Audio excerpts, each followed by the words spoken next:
Hello, and welcome to another exciting episode of the Comic Book Chronicles.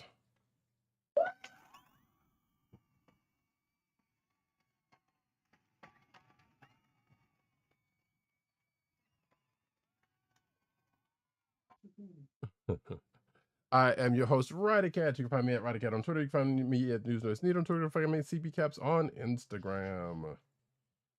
Carolina with Columbia down the way. Oh, good. The new labeling has gone into effect. That's sweet. And the sound effects you've heard come from none other than our man in Brooklyn, one agent_70 on Twitter and Instagram and Threads.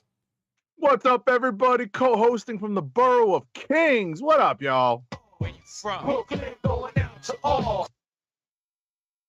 Hell yeah. Reminds me of another one I need to bring back into play that I just remembered. Which, I don't think we recorded, but happy birthday to Hove. Back on December 4th. Yes, exactly. I'm sure he is a big fan of the show, so I'm sure he'll hear this. But you can find this here podcast on the Coast of the Podcast Network. That's ESPN.us. Do it today. And you can also find us on your podcast perusal place of choice, whether it be Google Play, Apple iTunes, aka Apple Podcasts, Spotify, or the Coast of the Podcast Network SoundCloud page. Make sure to click like, subscribe, and leave us all the positive 5-star reviews, especially on Apple Podcasts. And we are very much working on getting our Spotify feed back up and current. Yes, and apparently we don't have to worry about Google Podcasts for too much longer because they're shuttering that just like they do every other thing. Damn shame. Really a damn shame. But also we record normally 9:30 Eastern Standard Time on Thursdays on the channels of the YouTube the YouTube's the Kliq. Wow, did that all kind of messed up. The Kliq Nation's YouTube page, youtube.com/The Kliq Nation, and twitch.tv/Comic Book Chronicles. Make sure to click like, subscribe, and leave us positive reviews. Click the notification button so that you know when we're on live. And guess what, folks? We are probably going to be recording on our regular schedule, at least for the very near future, probably for the next month. So at least from what I can tell in terms of the holidays as well as our own personal schedules, but obviously that is subject to change. So please stay tuned to our socials to find out and to listen to our show to find out if we are in fact recording at our normal times each week. Thank you. Indeed. Actually, this gives me a chance to do something. And shout out to Benji Games too, who's on deck. Right off the bat. What's up, Benji Games 2? So shout out to him. And I actually just give that shout out command just works. Yay! So everything's working with the bot. Thanks, Doom. Anyway, folks, we are going to get blasting into the show because we got a good bit of stuff to talk about from this week. Starting off with Monarch Legend. Oh wow! What is the name of the thing? Monarch Legacy of Monsters. Right. Episode 5. Right. Do you have the title of it? You know what? I don't. Did they give me 1 second? titles? I got it. Episode 5 is titled "The Way Out." Thank you. Because you know what? I haven't really been paying attention to the fact that they had titles. Right. And what's interesting about this, and I'll get the conversation started with the, it's, believe it or not, very much a play on what the episode deals with, which is a travel, which is the main group of the Scooby Gang, basically. Jumping back into the ruins of San Francisco, circa just immediately after the first Godzilla appearance in the Legendary universe. And obviously you have to remember that this show jumps around timelines quite a bit, but basically centers on that period immediately after the first appearance of Godzilla and the fight against the Mutos in San Francisco. Mm-hmm. So, this first episode deals with one of the characters returning to some of their worst memories, dealing with their trauma, and having these other characters along for the ride. And we get to see Tamla Tomita how she's doing nowadays. Yes, as I was going to say, Tamla Tomato doesn't get enough flowers because she's No, not enough. She's a as I was talking to Agent 7 about something else, like she's a hitter acting wise. So whenever you get her on screen or voice in voice form, as we are finding out, you can get some good stuff. So, yes, in another property we're about to discuss shortly. Mm-hmm. But yeah, so wait, so did we? That's what I was going to ask you. Did we talk about episode 4 last week? Because I remember we were kind of skirting things all the way around, but I don't remember if we actually talked about 4. We can talk about 4 very quickly, just to make sure, because at the end of the day, 4 was an intense episode because it had a lot of kaiju action, a very new and different kaiju action, which was very interesting to see. Like, this was a completely new and novel kaiju that the Scooby Gang had to deal with and figure out a way to deal with. So, it was pretty cool. Right. So yeah, so basically 4 was basically old Lee and the Scoobies, as Agent 70 called it, were stuck in a frozen tundra thanks to this new kaiju whose name, while not given in the show, is called Frozen Volk, I believe. Because okay. Yes, because I've seen articles from the showrunners talking about it. But I don't think they actually named them in the show. But basically, they dealing with them and getting to their current predicament in episode 5. That's the nutshell version of it. So that, which brings us to 5, and them having to deal with the folks that they were trying not to get to come across in the first place. Right. But as Agent 70 said, end up given as said in the show, a long leash. Or at least most of it anyway. Excuse me. The younger cast is on the leash, and the Lee Shaw character, old Jack Burton, is still hemmed up. Right. And what's sorry. Go ahead. No, I'm good. You're good. What I was gonna add, though, and let me know what you think about this, is that Monarch, I thought, was very aptly described in this episode as being what was it, the CIA but for monsters, or for kaiju? Yes, right. Yeah. I like that. I was like, oh yeah, that works. Or what's it, the FBI for? But either way, but yeah. Either way, very secretive, very agency, very bureaucratic, but very secretive. Right, and like you said, yes, quite accurate. Well, formally, quite accurate. Like, we don't actually know we don't know how they got to this point to where they're just kind of just secret society and things, or just secret squirrel and everything. Right. To do with it, but yeah, that is pretty much why they were formed, at the very least. Right. And they're supposedly still kind of doing that. Even one of the other characters was like, "Yo, this is supposed to be," and I think it's probably the character you're talking about. Like, "Yo, we're supposed to be doing this and and what the hell's going on?" Basically. So, but yeah, this was a pretty good episode. In addition to what Agent 70 said, we also found out the same character that was dealing with their trauma also found out that they were more like the parent they're seeking out than they wanted to ever admit to, or at least the audience finds this out. She already knew.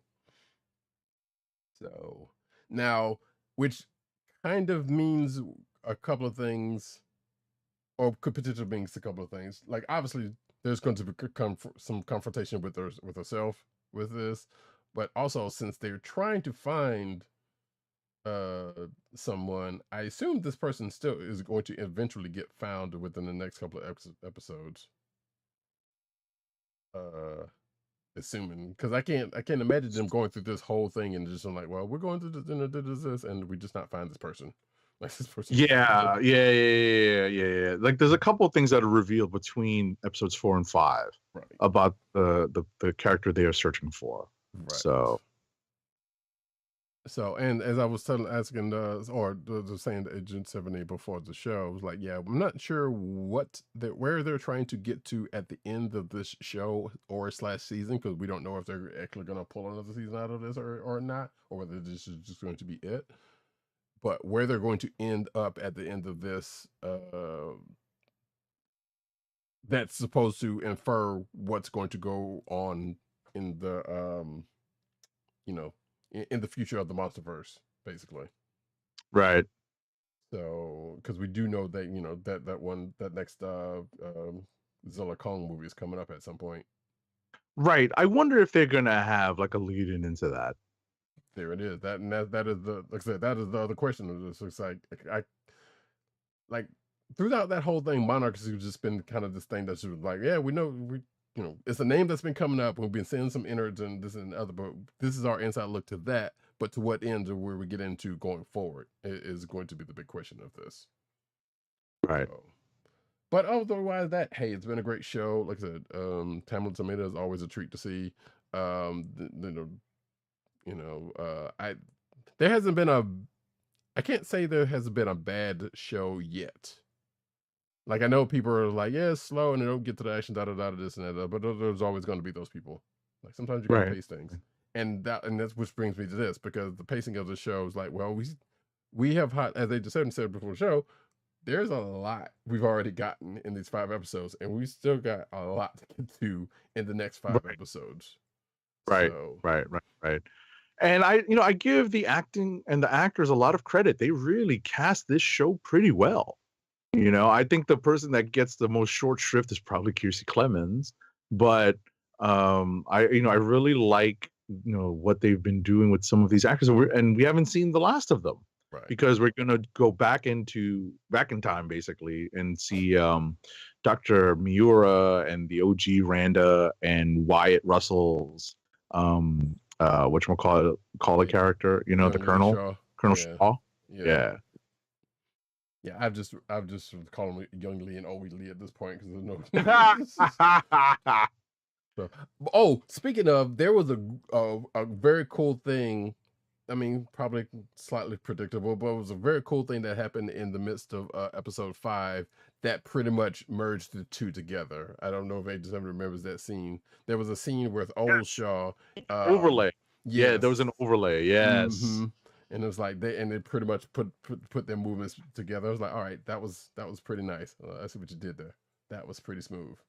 Yeah. They basically overlaid one over the other, and I was like, oh yeah, that's how they are related. That's you can see facial resemblance. There it is. As if folks outside of that didn't already know that, but it's like, yeah, we get it. But that's what the thing. It was like it's one of those moments where you could be like, okay, yeah, we get it, but it was actually still a cool moment the way they did it. Right. So, like, even if you did not know they were father and son, or the character's supposed to be the same character, I don't know how you would not have known at this point, if like you just really not paying attention to the show. That was a cool moment, because part of me was thinking like, I wonder if they were actually going to put them together. Like, is there going to be some time travel thing where they actually see each other in actual physical form, or maybe this is just it. Which, if this is just it, I'm fine with that. Like, this is going to be the coming together of the two characters, and there's not going to be that thing. I'm like, oh, what, young me is meeting old me, which would probably seem kind of ridiculous, if actually played out. But could work. Right. So, yeah, good. Either way, great stuff. Next episode drops the next time we record, which will be in a few days, Thursday, I think. So yeah, that's looking forward to checking that out. So now we're going to actually move into, unless Agent 70's got something else to say about Monarch. No, that's it. We have a couple of shows to talk about, though, that Roddykat had, a couple of properties and items that Roddykat has not watched. I recently took in, and I wanted to just talk about them very quickly in very non-spoilery terms. So no need to ring the spoiler bell, really. First up, what I'll talk about is another show. That is a Blue Eye Samurai. That is an anime. We can't really call it an anime, but we can call it an animated show on Netflix because it is basically a Western show. But it draws very much from Eastern roots. It is a samurai show. That's not spoiling anything. All you have to do is watch a commercial, and that's what you see. There are some very familiar themes that are explored, but some very unfamiliar themes as well in regards to Edo, like you know that particular era of Japan, like the Edo era, like pre Tokyo, pre uh, pre 20th century, basically, right? So one of the highlights of this is the writing. The writing is solid. The animation is phenomenal. The art is beautiful. Like it's like Demon Slayer level beautiful. And I think the topper to it is the voice casting. And without spoiling who they're playing, here are just some of the actors who lend their voices to characters in this show. Maya Erskine plays the lead. That she's an actor who is gaining some steam in Hollywood right now. George Takei plays a character. Masi Oka, remember him from Heroes? He plays a fun character. Brenda Song, a name that you might recognize if you're a Disney XD or Disney Channel person. Darren Barnett. I'm sorry. If you're younger than us, right? If you're younger than us, Darren Barnett is a name that I do not recognize, but I'm happy to say is definitely part Asian, so that he passes. He passes the test to get onto this cast. Randall Park has a role. Believe it or not, Kenneth Branagh plays a character. Voices a character. So does Kari Hiroyuki Tagawa. I'm just gonna rattle off a couple of names that you might recognize, like Ming-Na Wen, Harry Shum Jr., Mark Dacascos, Stephanie Hsu. That's just like look at how many actors I've already rattled off that you will recognize from recent Hollywood and even older Hollywood. So it's kind of fun to see these actors lending their voice to something like this, and you'll hear them, right? They will put on an affect to mask their voice, but some of them are unmistakable. So they're a lot of fun to listen to. Listen, the show, like Roddykat was just talking to me about how he hasn't heard that much about it, but he has heard positive word of mouth. And I am here to lend my voice to that group of people who are giving this positive word of mouth. Anything to add before I move on to Godzilla Minus One?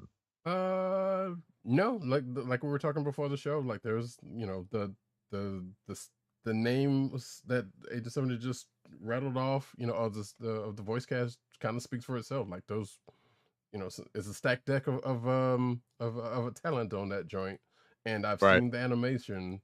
So it's like I haven't had a chance to check it out yet, but I'm sure, or I'm going to check it out at some point soon. Yes, these episodes are meaty.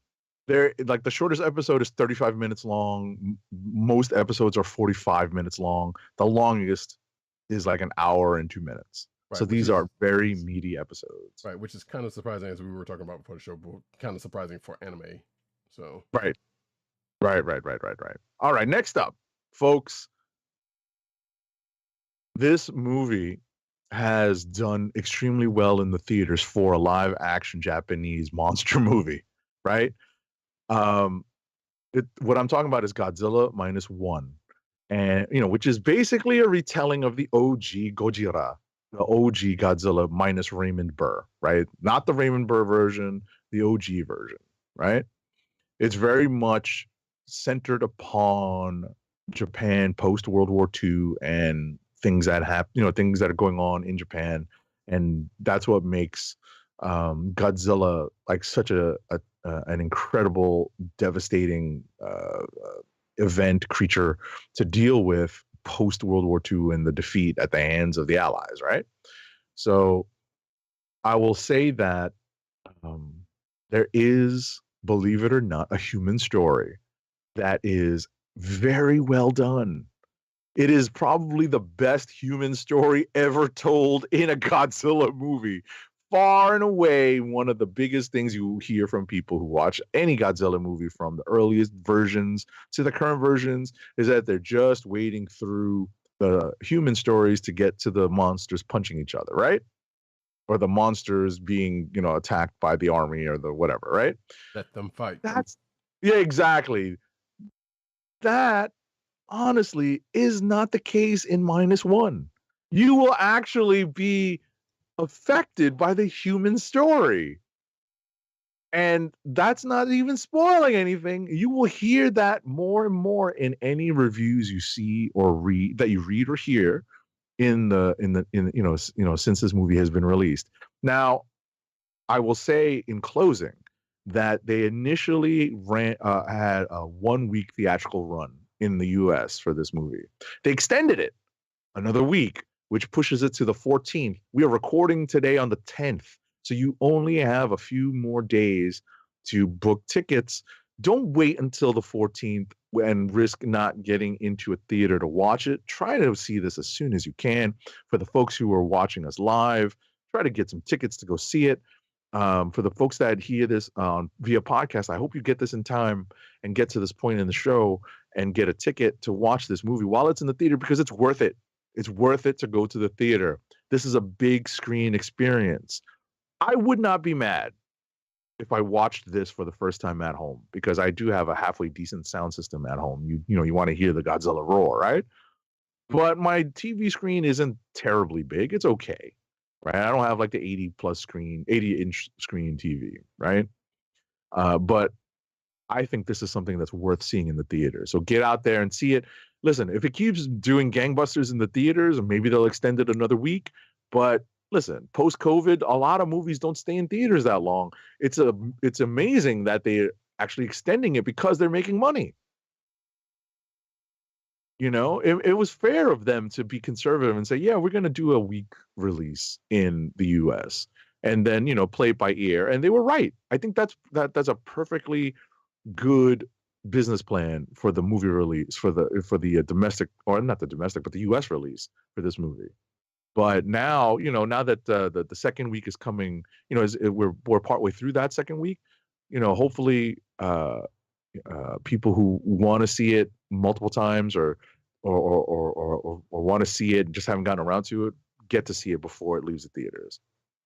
Yeah, and hopefully, even if you probably already have seen it by now, because chances are the buzz on this one was pretty good going into it. And if you're a fairly decent Godzilla fan like Age of 70, and in some ways myself, you were probably already over say I have not seen it yet, but that's neither here nor there at this point.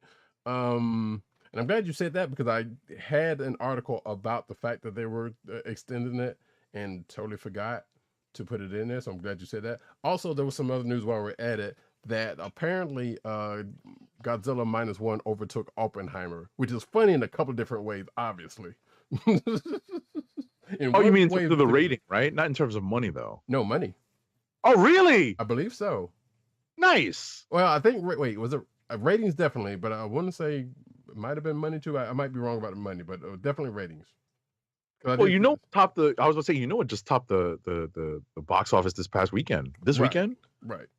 Miyazaki, The Boy and the Heron. Mm-hmm. Yeah, I also saw that. I just saw an article on that. I have not gone out to see that. I gotta make time to go see that. But Godzilla Minus One landed in 3rd place. Mm-hmm. So I was like, well, yeah, but it was like, yeah, the funny part, it was like, yeah, Oppenheimer, of course, because if it wasn't for Oppenheimer, Godzilla, let's just say, probably wouldn't be as much of a thing. So it makes sense that Godzilla is rating better. But that being said, what were you gonna say? No, what's amazing? I don't know if it's the strike. It's got to be the strike. But I'm looking at the top 10 box office movies right now, the week of December 10th. The Boy and the Heron is number 1. The Hunger Games, The Ballad of Songbirds and Snakes is number 2. But Godzilla Minus One is number 3. Trolls is number 4. Trolls Band Together, and that Wish movie's number 5 from Disney. Yeah. And number 6 is the Beyonce Renaissance film. I've heard more things about the Beyonce movie than any of those movies outside of Godzilla. Recently. Right. But that's only because there's a lot of, apparently I follow a lot of Beyonce stands or something. Yeah. So yeah, there is that. What else was I going to say? Oh wait.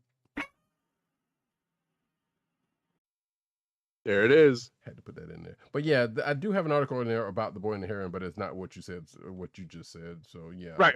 Because this is recent. Like this is like within the last like 4 or 5 hours they dropped. Mm-hmm. So the Miyazaki film is number 1 at the box office, which is incredible. That's what I was going to say. Yeah, people show up for a Miyazaki film, and it's his last one. I mean, well, he's already had his last one, but he came out of retirement for this one, so obviously, so the Miyazaki stands was already going to come out for it. So no surprise at all. Right. I just got to make time to go watch that. Should be fun.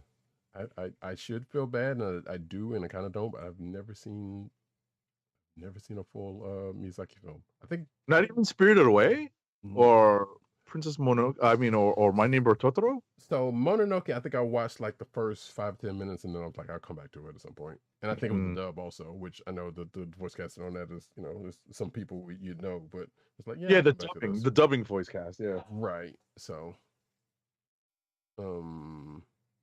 actually, weirdly enough, because of something I was a podcast I was listening to, I kind of want to watch Porco Rosso.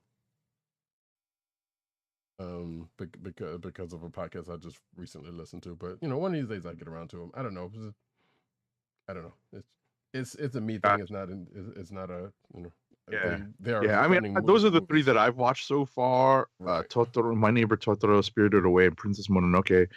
I still have Nausicaa, like on my list in terms of like the recommendations. There's Nausicaa, The Valley of the Wind, My Neighbors, The Yamadas, Howl's Moving Castle, and Kiki's Delivery Service. Those are the ones that are on my list that have been recommended to me.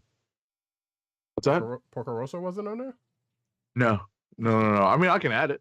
I mean, I'm not. I can't say you should or shouldn't. But I'm surprised those self people who said those didn't mention it. Gotcha. But either way, that's another thing for another time. Benji says he wants to see Hunger Games. I'm like, yeah, because I do remember I was doing some other things, doing another stream, and Benji mentioned Hunger Games. So I do remember that. I thought you had seen it by now, though, Benji. But either way, we are going to move on to the books of the week, starting off with Amazing Spider-Man number 39.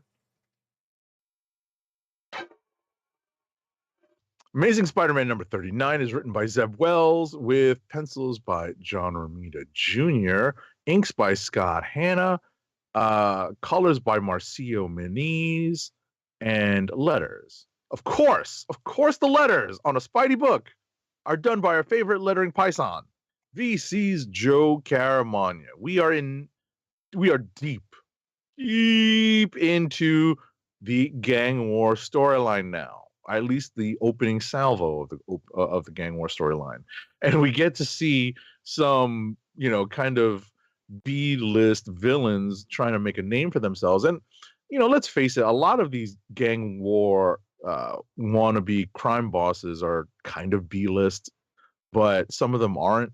But the ones that we get to see featured in this issue kind of are pretty B-list, but we see them take each other on, which is kind of fun. Right, we get to see what one character who I never took seriously, and hardly anyone takes seriously, do something pretty dirty to just sue passersby. Right, it's right at the beginning of the issue. Yes. Right, Roddykat knows what I'm talking about. Mm-hmm. I was just like, oh damn, that's dirty. Like, damn, that's pretty rough to see. Right. Let me just, that's just one point I wanted to make, and I wanted to pass it on to Roddykat by saying that we get to see a little bit of the team that Spidey forms, but then the team, breaks the cardinal D&D rule of breaking up the party. Thank you. I don't know if you saw that in my notes, but thank you. I did not, but I figured I would hand it off to Roddykat with that. So, but in this case, it does make sense because we know all of those folks have their books tied to Gang War, and this was just them saying, "All right, we're gonna put them together right now, and then split them off into their own books." That's all this was. Right. But going back to what you said about the beginning and stuff, two things. Apparently, there are two ringmasters rolling around because there's are. Yes, because there's a female ringmaster who I think I just saw her in something recently, and I thought it had something to do with Beetle, but I can't remember if that was the case or not. And then But this is the OG ringmaster that we're used to seeing. Okay. Right. So, but I was like, so it kind of messed me up. I was like, wait, so he's still around, and this other one's just kind of took the name or whatever. But that was neither here nor there. But and I don't know if it was because of JRJR's art or whatever. I could have sworn that couple that we see in the beginning was like Robbie for like 2 seconds. It was like Robbie and his like, I mean, they're a little bit more heavy set, but I know. Yeah, but that's what I'm saying. I don't know what's that, but it didn't make sense to me. I was like, wait, we know Robbie would not be around here because he would be where he is now. Not to spoil anything for where he's doing. So it's like that didn't make any sense until I was like, oh wait, no, that's just not them. Okay. Right, because Robbie literally shows up like several pages later. So yeah. Right. So, but outside of that, so yeah, the gist of it has pretty much been going through. There's a couple of funny moments. I mean, this is weirdly enough a potential click of the week for me, and I don't hate myself for saying that, but it's almost genuinely earned. Mm-hmm. Because of a couple of things, and one of those things happened to do with Madam Mask and Hammerhead. Yes. And then the banter with the Spidey and She-Hulk near the end was another thing. And then White Rabbit actually has a funny moment. So there's a combination of fun. Oh, the Crime Master and AIM thing was also a nice moment. So there was a series of like moments in this issue. It's like, all right, you know what? There's a lot going on here, but I see what's going on here. It's pretty cool. Whether it stays that way, you know what? It's still in the hands of Tip Wells. And I hate to say that, but, because he has had them do stuff. But let's face it, we've already balked about some of his earlier stuff coming into this. We're coming in with very critical eyes on this story. So if he can impress us, obviously more power to him. Yeah, indeed, and that's pretty much it. Like I said, the 8 to 70 pretty much already said it. And we already talked about it. They split the party and off to their own books they go. Mm-hmm. And that's pretty much that. Right. They also set up, they kind of circle back to something from a previous story, from a previous arc, a previous run. You talking about the Monster Metropolis thing? No. Well, that one, but two, the character that She-Hulk and Spidey have to kind of contend with teaming up with. Yes. That's another kind of recent callback. I like Spidey. We don't. I don't want to talk about that. Yeah, that was a callback to the first joint, actually, wasn't it? Like the previous Gang War or something, right? Or was that that was actually more recent, like you said. But yeah.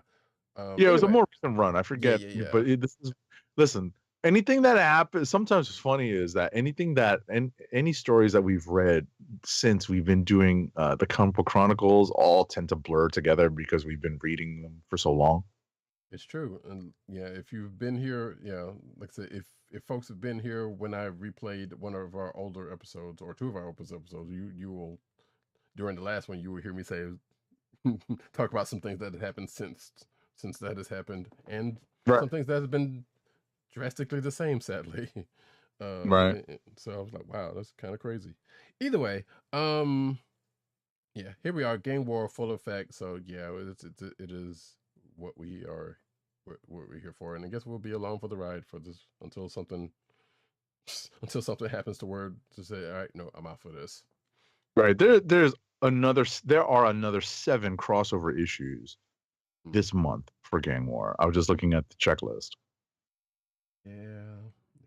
because you know they were going. Of course, they were going to do that. It's Mm-hmm. it's one, it's a Spidey book. Two, it's an event.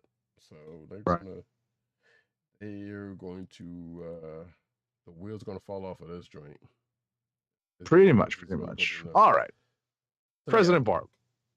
What's next? What did we say? Alpha Flight number 5 of 5. All righty. Alpha Flight number 5 of 5. So we already know that this is a limited series coming out of the pages of Fall of X. It's written by Ed Brisson with art by Scott Godlewski and David Cutler, colors by Matt Miller, and letters by VC's Travis Lanham. In this issue, we see the after effects of one of the characters being selfish. You know, we described that in our review of the last issue, and things go from bad to worse. But this did not play out the way I thought it would, because it didn't have a lot of finality to it. There are elements in this issue that will be carried forward in future X books. And I'll hand it off to Roddykat. Yeah, Benji asked something I was trying to address in chat, but I'll address it in a second. But let me get to this book. Yeah. So I was not expecting the end to happen the way it did, but Right. as I said, as I said in my notes, I'm slightly not surprised by it actually, because this is an Alpha Flight book. It's gonna go one way or the other. But at the same time, it's like, it felt like it could have opened itself up, but the way the Fall of X stuff is coming to a head, and you know, as the end of this book says, like, yeah, there's going to be apparently some folks showing up in another X books soon, and it might not be these folks. And I was also kind of surprised and slightly glad, weirdly enough, to see the couple of people that shows up in this book. Former flighters of note. I was like, that was a surprise, and I even forgot one of them was even in Alpha Flight. It's funny, when I heard you say Alpha Flighters, I'm like, oh yeah, I just read that, because that's how they describe them in the lead up to where these characters may be appearing next. Mm-hmm. That's funny. So, but yeah, this was a decent book. I can't say it's a good send off for him, but it was a decent book. Right. It's not even a send off, to be honest, because it's not even teased. It's just said, you know, there's more to come. Right. You know, there's more to come. They actually tell us, like, hey, there are things happening in the pages of other X books that might affect these characters. So, and one non-X book. Right. Right. And speaking of, yeah, that's pretty much that. Let us get into the next book, which is X-Men 29. X-Men 29 is written by Jerry Duggan with art by Joshua Cassara, colors by Marte Gracia, and letters by VC's Clayton Cowles. So if you thought they introduced those Latverian mutants for no reason, you were wrong. Because of course they're going to come back. Of course they're going to circle back to them for some reason. And this issue shows us what that reason is, or what those reasons are. And I'll hand it off to Roddykat. So yeah, Doom. So once upon a time, Doom really wanted to be Reed Richards, and some shades of that is still there. Now he wants to be Charles Xavier, apparently. Kinda. And it was funny coming into this book how close that actually is. Right. Especially if you get to one page where he has a similar item that Charles Xavier now has with him now. Right, over his head. Device. Yes. Very Doom design. Right, very much. Also, yeah, you could kind of take that a couple of different ways, especially with that spike on his head, but we're not going to talk about that. So yeah, we knew Doom had these folks here for nothing, and that was, of course, references back to Fantastic Four versus X-Men or whatever that was from that most recent one. There was shades of that, or at least there was references to that going on for whatever other reasons. So yeah, clearly And the fact that we now know that Doom, just not to spoil it, Doom is pretty much being Doom with what he knows and what he is letting others know, or what he knew already and what he's letting other folks at this point. Because apparently, at some point, he's going to be come back into play or during this whole Fall of X stuff. In what way, we don't exactly know. Also, right. Apparently Doom's grooming someone else. Like, hasn't he got enough of that with Victorious and what was the kids? The dang, how did I forget? Kristoff, yeah. Yes. Now he's got another one he's kind of looking to. It's like, this could be an heir. Like, right, exactly. Calm down, Doom. I was gonna say, don't you remember that all went bad with Victorious again? Exactly. Remember that? Oh, yeah, absolutely. Which has to do with the person that we may or may not talk about in a few short minutes. But that being said, yeah, the X-Men 29 was interesting for this, and like I said, it's a wait and see to see how this is going to play out in the bigger, the grand scheme of things. Also, Doom did kind of diss Cap's shield and Stiltman in a way, and I was like, that's kind of messed up.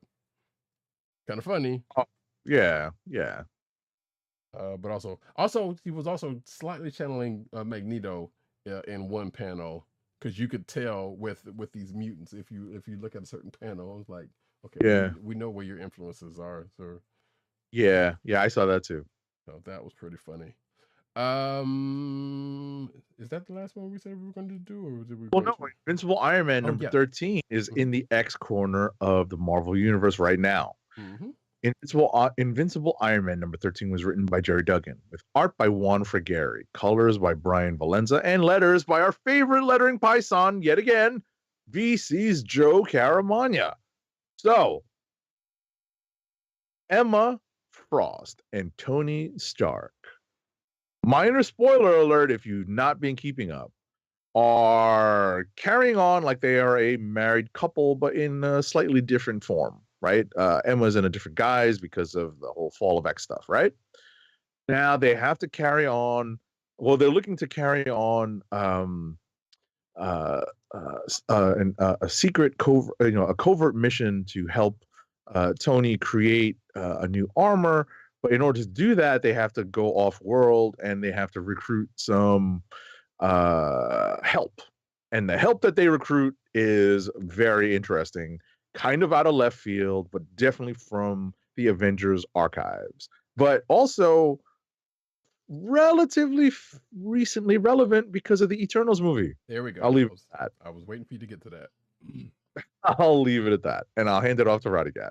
And actually, speaking of also other MCU leanings, we get some impersonators that come into play, which is like, okay, that's a smart move right there. That is also, some would argue, is MCU facing recent. Yes. So, but yeah, it was cool. As I was telling Agent 70 before the show, I was like, you know what? I don't know how long, if at all, past Fall of X, they're going to keep this Tony and Emma thing coming up. But it does feel like they do have, if not anything, they're coming to an understanding with each other, whether feelings are actually coming into play during this whole thing or not. That it sounds like something that they would do, but I don't know for how long that would, again, is going to or will last if it is allowed to happen.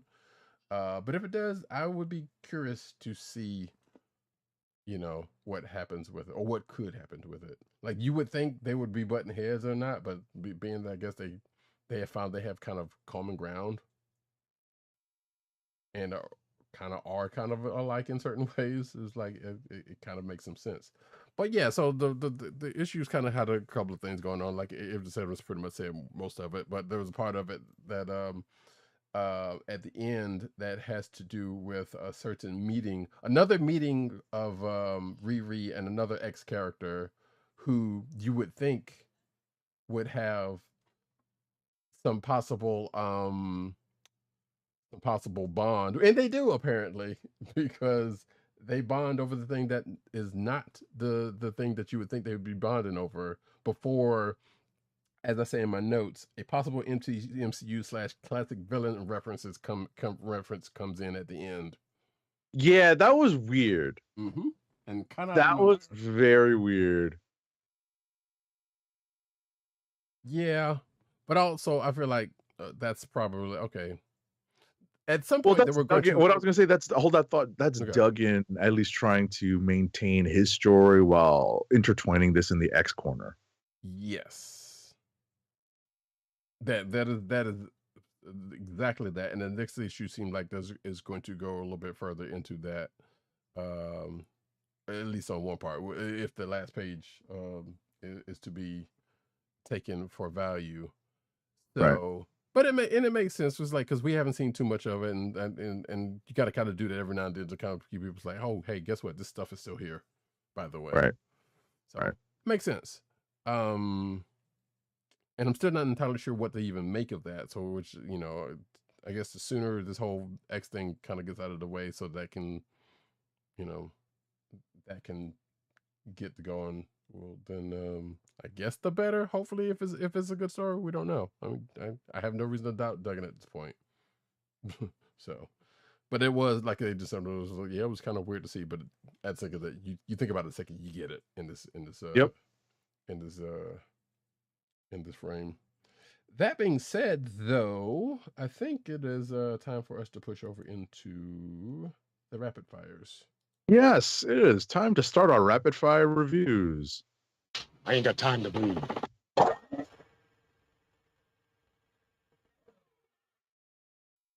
Alrighty, first up is Avengers number 8. It's written by Jed MacKay with art by CF Villa, colors by Federico Blee, and letters by VC's Corey Petit. So we encounter our heroes right back where we left them at the end of the previous issue.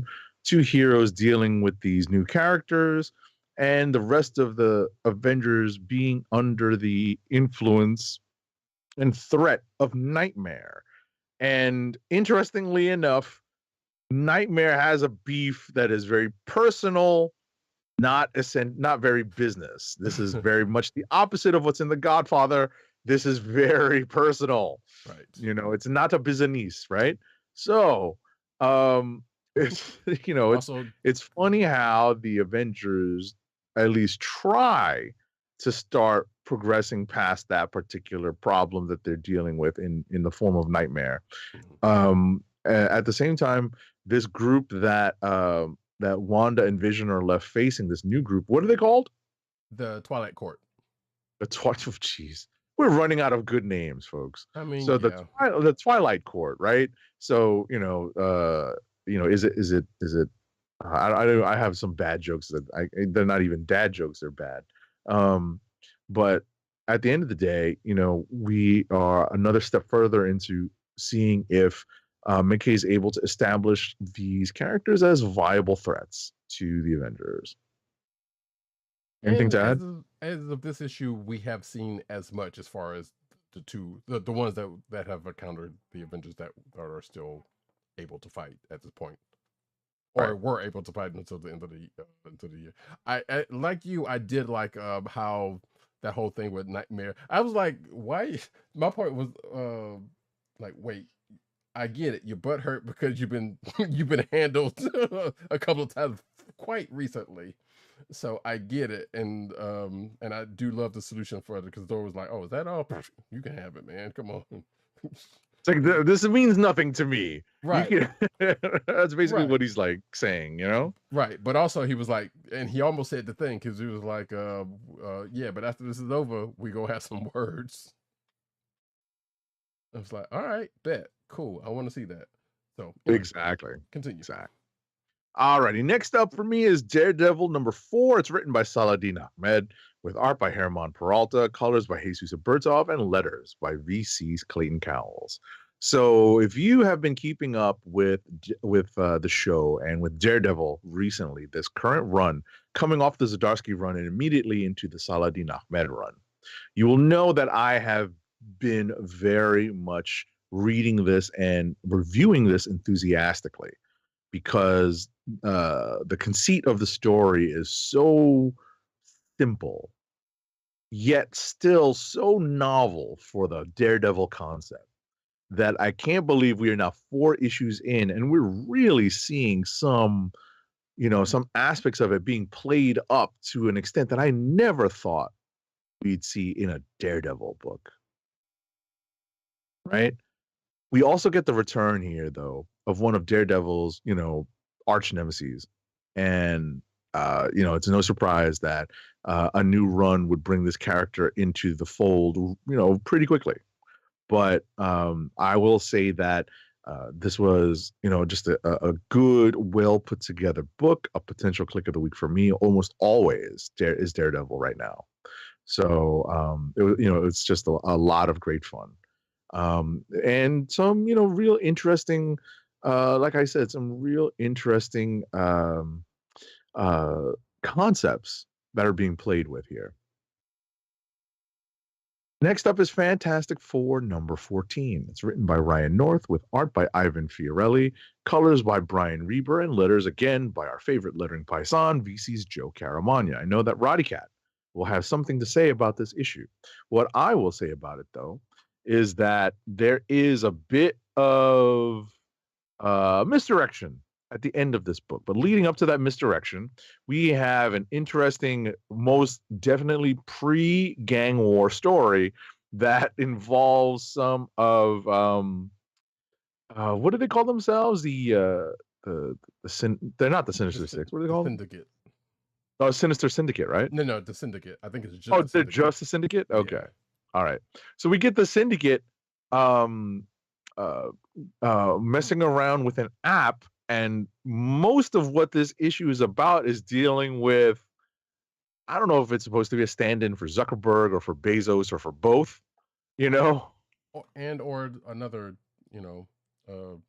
any like-minded tech bro idiot CEO. Exactly.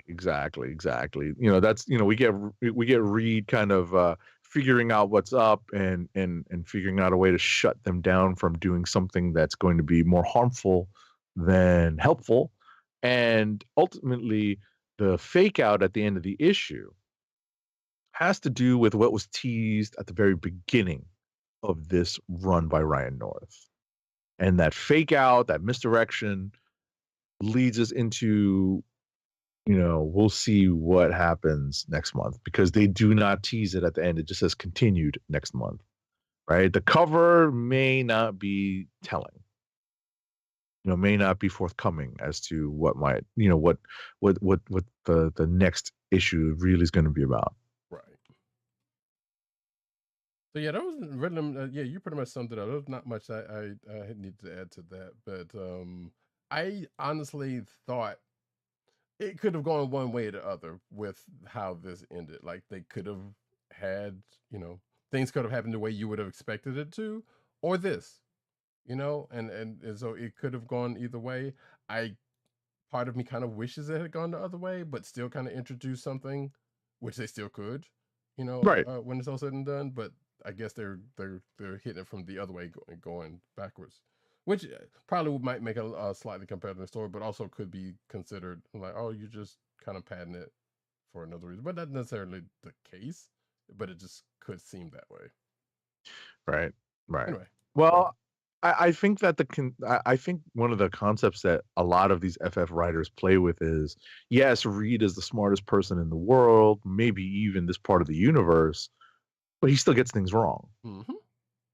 Right? He's not perfect. Right.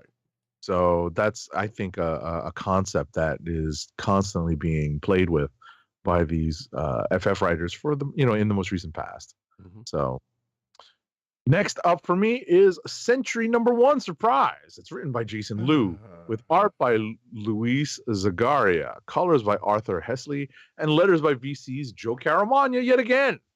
So I understand Roddykat's apprehension when it comes to reading this book. I will tell him, though, that this book is not about, Robert Reynolds, the OG Sentry. It actually right now centers upon Jessica Jones and Misty Knight as they try to figure out what's going on, because the powers of the Sentry are manifesting in a bunch of randos, and what at least has been described as one rando who's not exactly a team player. And that's who we start to get introduced to in this issue. And I foresee this as a miniseries. It does not say that it is, but it probably is. And This is a concept, splitting up these powers amongst various people. This is very much Shazam / Captain Marvel-esque. I'll go you one further, but go ahead. Go ahead. What's the one further? Death of Superman. This is the director. Oh, I'd never even thought of it as a Death of Superman It very much is, analog. and I will say that I did actually read this issue, so that was the other reason why I groaned because I recognized the fact that it was. I did not see that as an analog for Death of Superman. That's interesting. I had not thought of it that way. But in any event, go ahead. I thought it was interesting. It's not great, but I like the concept of having Jessica Jones and Misty Knight kind of following the trail. Mm-hmm. Alrighty, next up, folks. Since we pushed the show a few days, we've had an opportunity to read a lot of books. So we're kind of covering the same ground here, but we're going as fast as we can. Next up and last for me is Thunderbolts #1. It's written by Jackson Lansing and Colin Kelly, art by Geraldo Borges, colors by Arthur Helsey, and letters by VC's Joe Sabino. So, as someone who read the most recent Captain America run by Lansing and Colin Kelly, and not being most enthused, I was not that enthusiastic about it. I'll be perfectly honest. I definitely enjoy the Straczynski run right now, much more than I did the Lansing and Kelly run. They did seem to have plans for Bucky and what to do with Bucky, and they are carrying that forward into this new Thunderbolts run. And that's at least interesting because Bucky on his own, obviously dealing with the, Winter Soldier stuff and the trauma. We've seen that before, but now let's see Bucky, as he progresses as a character in this new, allegedly new role as the Revolution. I think he calls himself now, but ultimately he's still Bucky Barnes. He's still kind of the Winter Soldier, and we'll see where they carry the character and this version of the Thunderbolts concept forward. So, did you read this too, Roddykat? Yes, I also read this. Anything to add? I was curious about this one because it's definitely trying to take Bucky into, as they even say in the book, trying something new. They say that several times in the course of this issue, and I was like, okay, I kind of see it. But at the same time, it's like, okay, but how far can you actually take it? Now, obviously, the cover and what the premise of this first issue is setting up seems like they're trying to do something that that is not often done. I would almost go so far as to say almost going a Punisher route, but not really, right? Because we don't know what the extent of this team's mission is going to be, but we just know how they're starting off and it's going somewhere. That being said, I don't know. I give it a couple of issues to see what's the case. Now, I don't know if you knew about this. I wanted to ask what the revelation about another MCU character that is in here. As I say in my notes, they dum-dummed her. Yeah. And I was like, wait, is that new? Did that just happen? Is that everybody just finding out this? Or was that something that happened in another thing? I couldn't tell you when that happened previously, so that was new to me. Right. But it was the same thing they did to Dum Dum Dugan. I was like, that's kind of weird and crazy. Plus, I was also it was kind of weird to see this character anyway, but also it was kind of like, well... That's MCU leaning. Exactly. That was the first thing I thought, but also it was like, well, this character, I don't recall seeing this character recently in the books, but also you could almost say, well, wait, did this character get some of the same treating as Nick Fury and had the same almost Captain America type formula in the Infinity Formula or whatever they called it that he had or something, until that reveal. I was like, okay, well, maybe that's the case, or her daughter or something. I don't know. I didn't know, but yeah. But like somebody said, it was more of an MCU leaning thing, and obviously we know Thunderbolts is getting a movie that is coming up soon. Which is probably the other reason why this book is happening. Right. So, and I had a question about Lansing and Kelly, but I don't know if it's still relevant at this point. And my question was, are they becoming the new DNA, Abner and Lanning, minus hopefully the breakup, but yeah. That's a good question. I don't know. We haven't seen them like here. I mean, we've seen former guests of the show also, but we've seen them put in, bring in some good stuff. Like, and they're still doing some pretty good, decent work with the books that we know they're reading. Maybe I don't know, Korra probably aside, but some of the other stuff that we've been checking out from them is like, yeah, it's been some good stuff. I don't know if they're poised for that, and I don't even know if they would even want that on them like that. But hey, we'll see. Anyway, is that it for you? That is it for me. Alrighty, so we're gonna bowl on into my books, which may possibly answer a question or not. I don't know. Which again, Benji, I haven't forgotten about you. I'll address this after we finish. Get past the books. The cat fight number 5 of 5. Excuse me. Is my first book. Oh wait, did I not put that book? I surely did not. Written by Andrew Wheeler, art by Elias Kyriazis, inks by August Kanakis, colors by Dennis Yatras, and letters by Hassan Atmane Alao. So this is the last issue of the book. As I said, this was the book that was stated to be John Wick meets some heist movie / something else. I can't remember what else there was. It was they said. But yeah, it was a pretty fun book. I enjoyed it. For the way it ended seemed like it could set up another another book at some point, but I don't know if that is in the cards. So basically, if you did not know, it was about this cat burglar named Felix. Felix, haha, the cat, who was framed for killing a very notable person who they happened to be related to, but and people were coming after him because of that. But and also someone wanted him to do something for them that kind of all wrapped up into that. But let's just say the catalyst for that ends up not being the case for these. And a couple of other things happened to lead us to the end of this book, which was again still fun. But like I don't know if they could come back to it at some point, whether they will or not. Don't know. But if anything I've just said, strikes your fancy, you can check it out. It is a book from IDW. Next book is Darkwing Duck, Nega Duck. Again, I have to enunciate that quite much. Number 3. As I find the cover for this thing. Now, I do have a bunch of covers, but we're trying to press for time here. Not press for time, but we're trying to anyway. Script by Jeff Parker, art and colors by Ciro Cangialosi, and letters by Jeff Eckleberry. So if you know Darkwing Duck and you know this character, you know their history.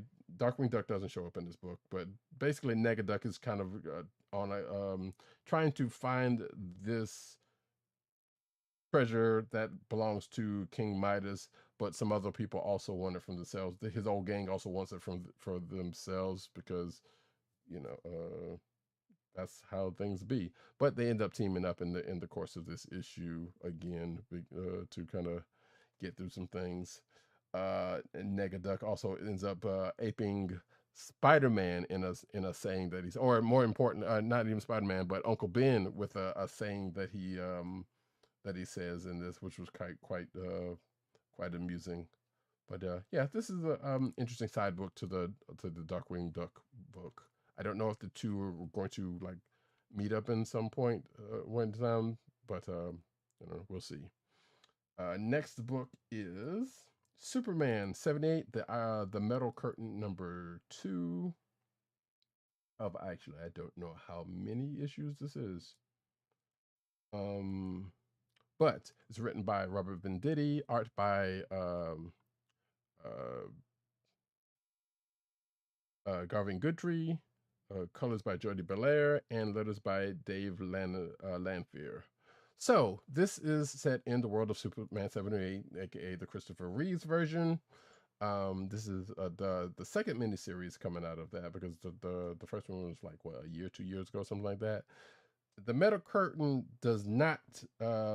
If it sounds like it's going towards a Red Sun situation, it is not. But Russia is involved because in '78, for folks who are too young to know, the U.S. and Russia had beef back in the '70s and '80s. So there was a whole lot of Cold War leanings even back then. But I'm just going to say that one of Superman's rogues gallery is working for the Russians. You might know him. He formerly had an armor with a chest that had some kryptonite in it. And with a name that is pretty much, I guess, on the known to what folks would know his name to be. That's all I would say about that. But this is their meeting in this universe, and apparently, and I missed this, thanks to thanks to me just kind of flying through this. Apparently, Superman ends up saving a former, a future Green Lantern in this world. Whether we will meet them later on at some point, I don't know, but there is a run-in with this person, which is interesting, and it's all couched in the fact that hey, Superman takes Lois to the Fortress of Solitude for an interview, and she gets to meet the parents, and almost gets to get Clark's secret identity until this whole mess with the villain pops up. So yeah, it's good stuff. Just check it out if you're interested in that. Birds of Prey #4 is my next book. There we go. With writing by Kelly Thompson, art by Leonardo Romero, color artist Jody Belair, letters by Clayton Cowles. So yeah, the birds got into a little bit of issue. If you don't remember, we were talking about this last time. They went on a mission to Themyscira to rescue Black Canary's adopted sister. Now, if you know the name of that island well, and you see the video version of this and who is on the cover, you know they ran into some good bit of trouble that they have to try to get away from.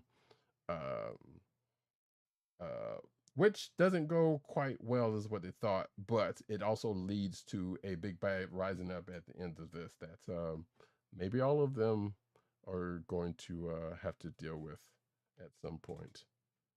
But yeah, continues to be a pretty decent book. I've always been a somewhat of a fan of the Birds of Prey, and depending on who's writing it, well, it's not even depending on who's writing it because there ain't been that many people. But regardless, next up, a potential click of the week for me, and once I tell you the name of it, you will probably quite understand why. Probably shouldn't even have to go any further. But Transformers #3, written and art by Daniel Warren Johnson, with colors by Mike Spicer, letters by Russ Wooton. So yeah, this book is kind of trying to go hard, and it kind of does. When we last left the issue, Carly was trying to get back home to her dad. She just found out some news about her dad when she gets there from Sparkplug, who is pretty much suited and booted because of I'm not sure what cover art you were talking about, but yeah, she some good stuff. Which leads to a confrontation in the middle of this town full of gun-toting yokels and Skywarp and Optimus and Cliffjumper. So yeah, okay, the Transformers one. Gotcha. Yeah, that was I like that one too. There's another one actually that's pretty good too that I might put up later. But like I said, this book continues to kind of go kind of hard, and I'm enjoying it. Like it's still using bits of the '84 and also kind of doing its own thing. I don't know to what extent that is, or whether they are going to lean into the cinematic version, but they kind of slightly already has in a way with a couple of things, but I don't know because I still haven't watched all of those movies yet. So I probably shouldn't say that, but I'm still kind of holding that. So yeah, last book for myself is The Hunger and the Dusk number That's not the right numbering. Hold on for a second. Sorry.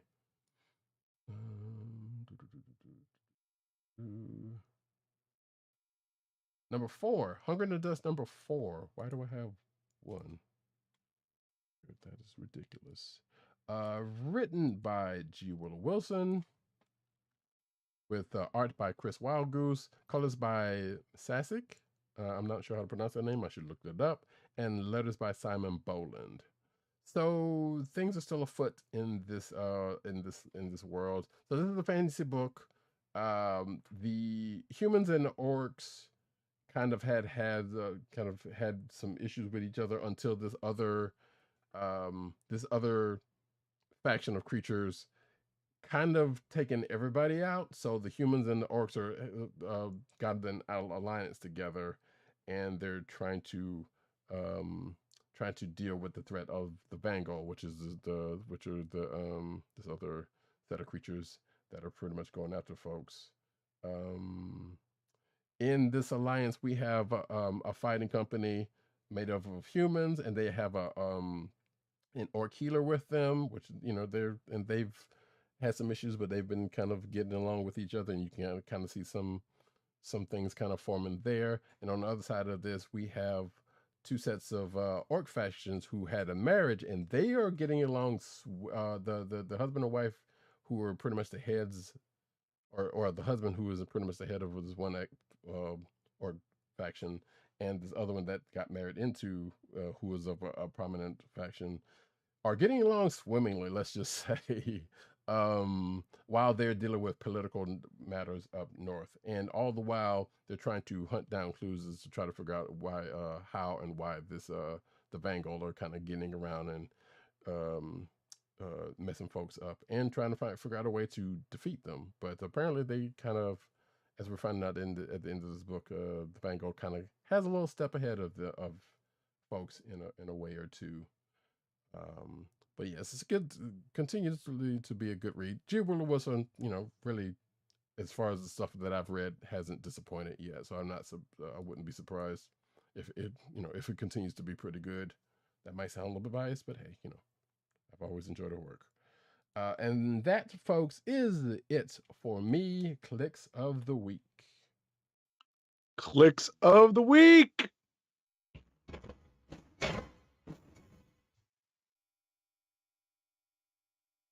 So we didn't get anything. Actually, I didn't even ask. I asked, but just very recently. Oh, okay. If you check our back channel conversations, I literally asked like 10 minutes ago. Oh, okay. I got you. Yeah, I didn't check. Yeah, you'll see it now, right? Yeah. But ultimately, we have not heard from our erstwhile co-host. So between myself and Roddykat, I will say that my Kliq of the week choices are a little on the slim side this week.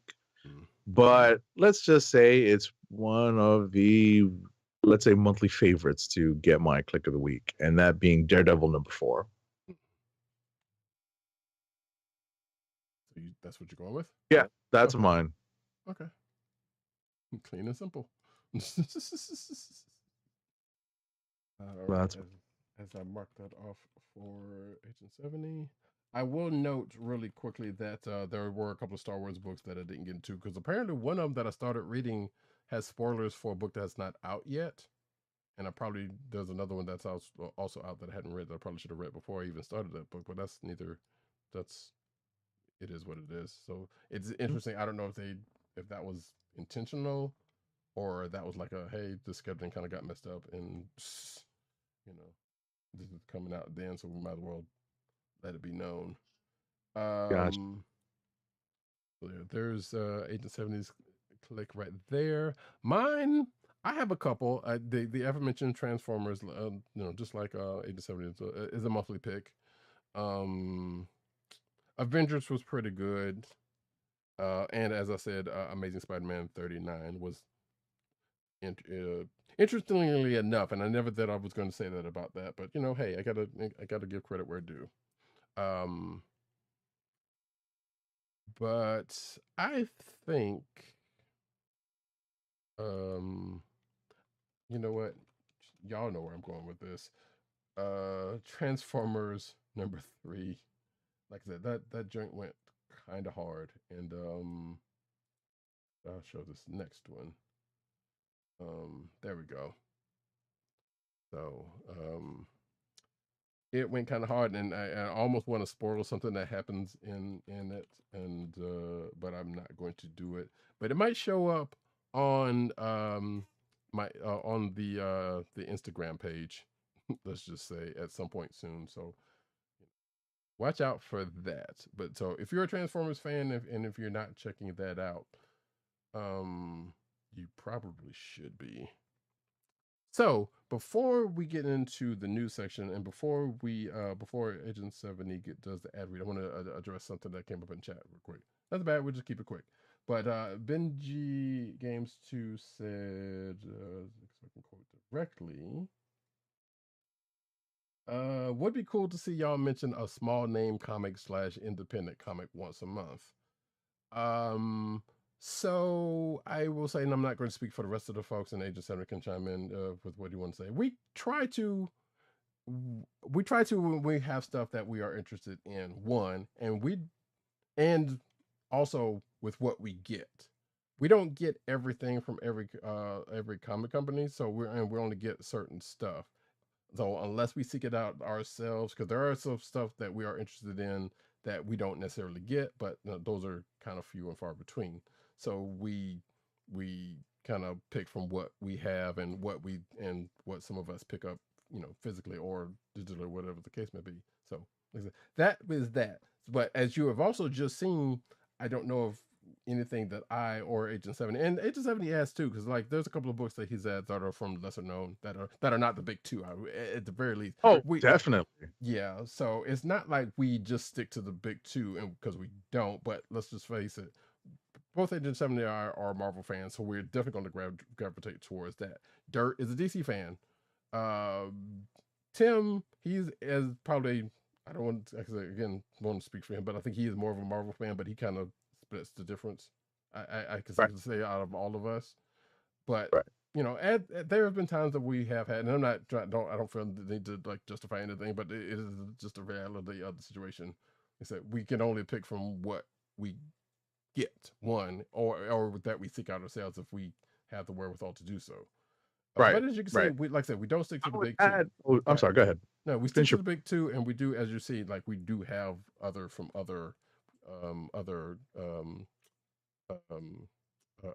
publishers that we do. Right.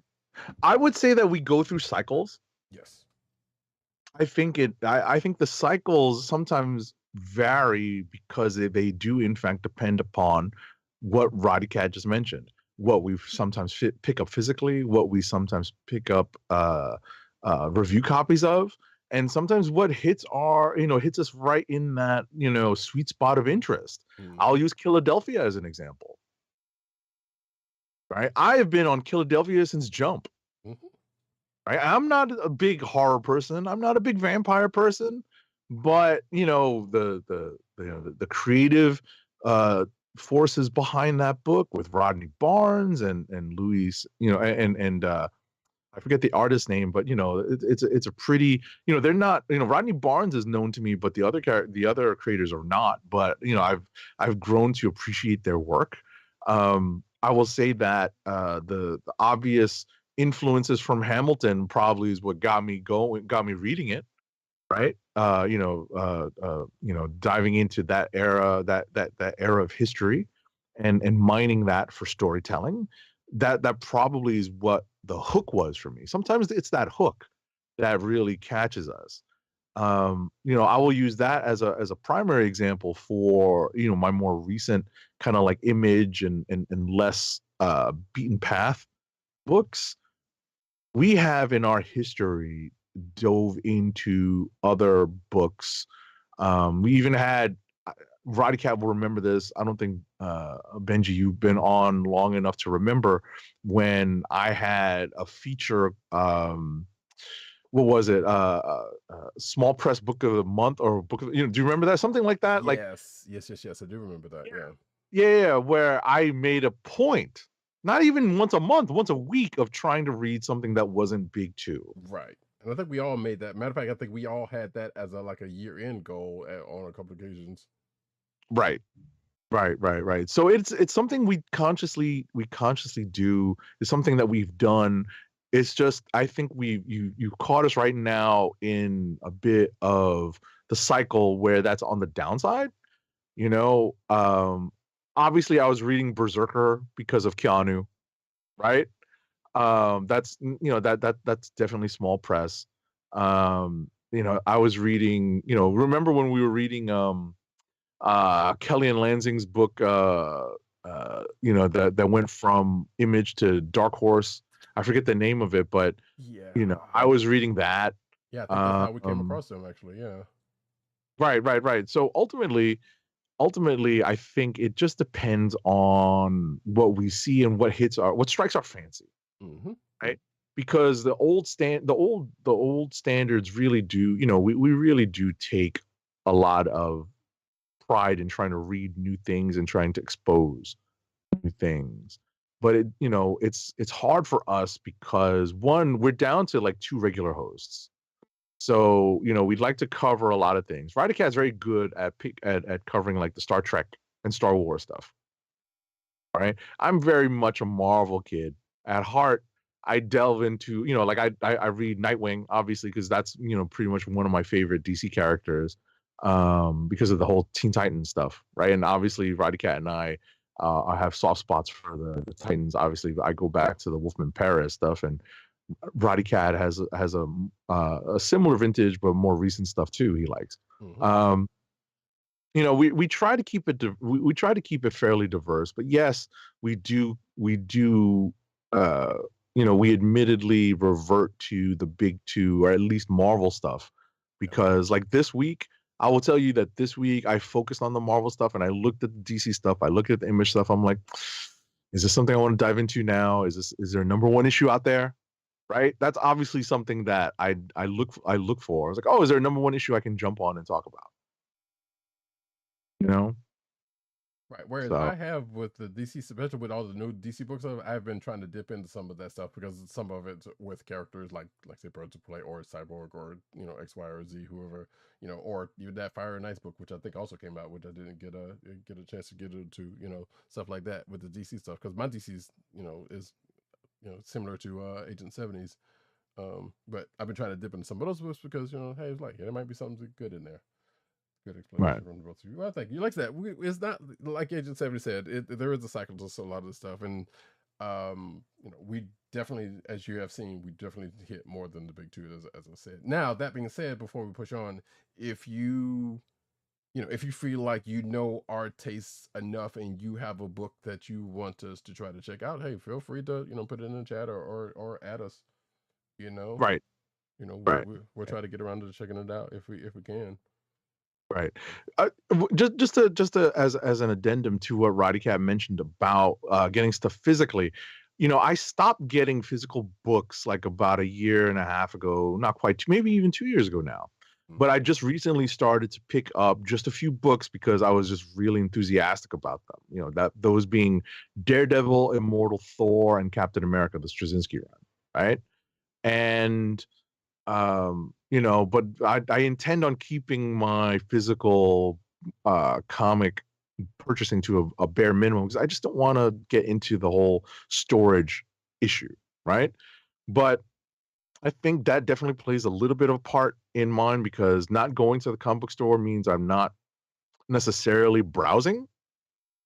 And sometimes, browsing is what leads you to getting to try new things, right? But now that I'm kind of going back into the comic book store to pick up, like I plan tomorrow to go into, believe it or not, my office is, where my office is located currently is literally across the street from the main Midtown Comics. And I intend to go in there tomorrow to pick up, a couple of issues of Captain America I missed, and this past week's Daredevil. So, I'll take a look around and see what else is quote unquote popping, as the kids like to say. And, maybe that'll clue me in as to something else I want to try. Bear in mind, though, that I have been reading some manga in addition, like in the wake of the ending of Attack on Titan, I've been reading that manga, and I have my Shonen Jump subscription, and I've been trying to read some of the Haikyuu stuff. I haven't been able to really read a lot since, like, I had a couple of like train trips right around Thanksgiving that helped me read a lot of manga on the train. I just cracked open my iPad and just started reading. But I will say that I've been reading some other stuff too. It's a little older, so it's not like current. Bendy says browsing is fun. Browsing is fun if you got the time to do it, definitely. So, and actually, you mentioned going to the store. I actually was going to go to the store myself and get pick up those last three, or pick up the Transformers issues. But I was like, you know what? I was already running around, so not. That being said, though, we're going to push on. And that's what other thing I was gonna say. Now, of the four of us, or the two of us, we've already explained. But out of the four original hosts, we know we can safely say that Dirt's been on a tear for going and getting physical books recently, because he's been showing us his hauls lately, and it's ridiculous. Because he's been catching up, because he's been trying to catch up with stuff, and he, out of probably, I would say, the majority of us will find some really small press books that he used to bring up on the show, because when he was working with a shop, he would have access to that stuff.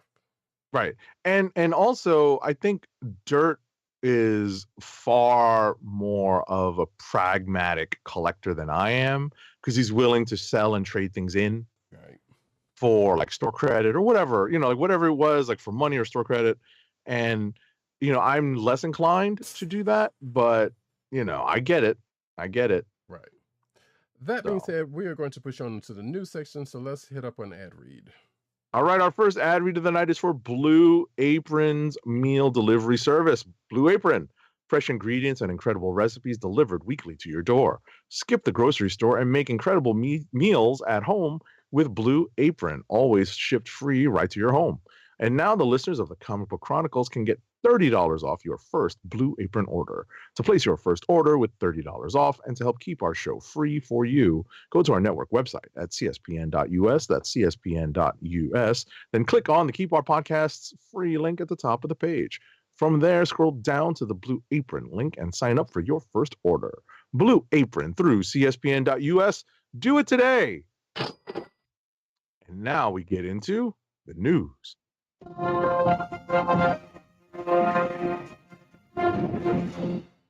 And we get into the cinematic news as we do about this time. The Boys is kind of a little scattershot this week, so forgive me for this one. The Boys creator pleads with Fiona Staples, Brian K. Vaughan for a Saga TV rights, because as folks in the know will probably tell you, he who holds the rights gets the treasure. Because let's face it, if Saga was done into a TV show, as popular as that series is, I'm pretty sure, unless they just brutally mess it up, that thing will be popular just for no reason at all. Just for being, it'll be popular. Exactly. Now, Saga is one of those books that we actually had. Agent 7 and I was talking about for our Evergreen episodes that we never got around to.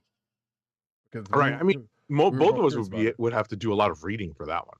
Well, I think we said at that point we were just going to do the first volume just to kind of check out and see what the deal was, because we were both kind of wondering, like, okay, this thing is popular, why, and what's it about that it is so popular.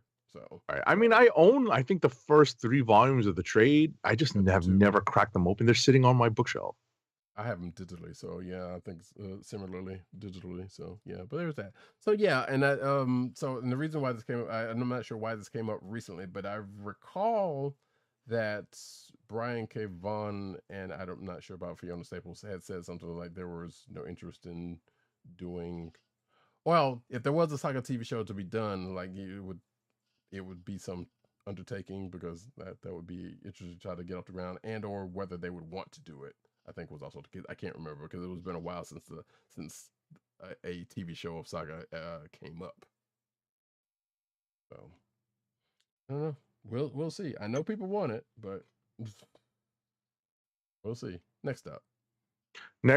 So apparently this past week, an email with what's new on Max this December was sent out by Warner Brothers Discovery, but the email listed that Looney Tunes and the Looney Tunes show were among titles leaving Max at the end of the year on December 31st. So even though Looney Tunes is a signature Warner Brothers franchise, apparently they had plans to take it off the streamer. But apparently, a few hours later, the company announced that Looney Tunes' inclusion on the list of Max removals was an error. Right. I bet it was. Sure, it was. Like, okay, Warner Brothers, as we can co-opt the term, pretty much is, at this point staying losing. Yes. We've talked about the whole Coyote. Shout out to Eclectic. Exactly. The whole Coyote versus Acme, which this article also brings up about how they said no to that, and people are trying to scoop it up or whatever the case may be, and they was like, oh wait a minute, hold on, we didn't mean it. So I don't know what they're doing over there at Warner Brothers Discovery, whatever, but some crazy. Like, how the hell you gonna let Looney Tunes, your bread and freaking butter, off the platform? Like, I'm pretty sure half the reason people go to Max, and I know a couple of people who actually did that, was to watch some Looney Tunes. Even though everything's not there, but right. Enough of it's there to where it's like, yeah, I'm gonna just go watch a couple of these and let it call it a night.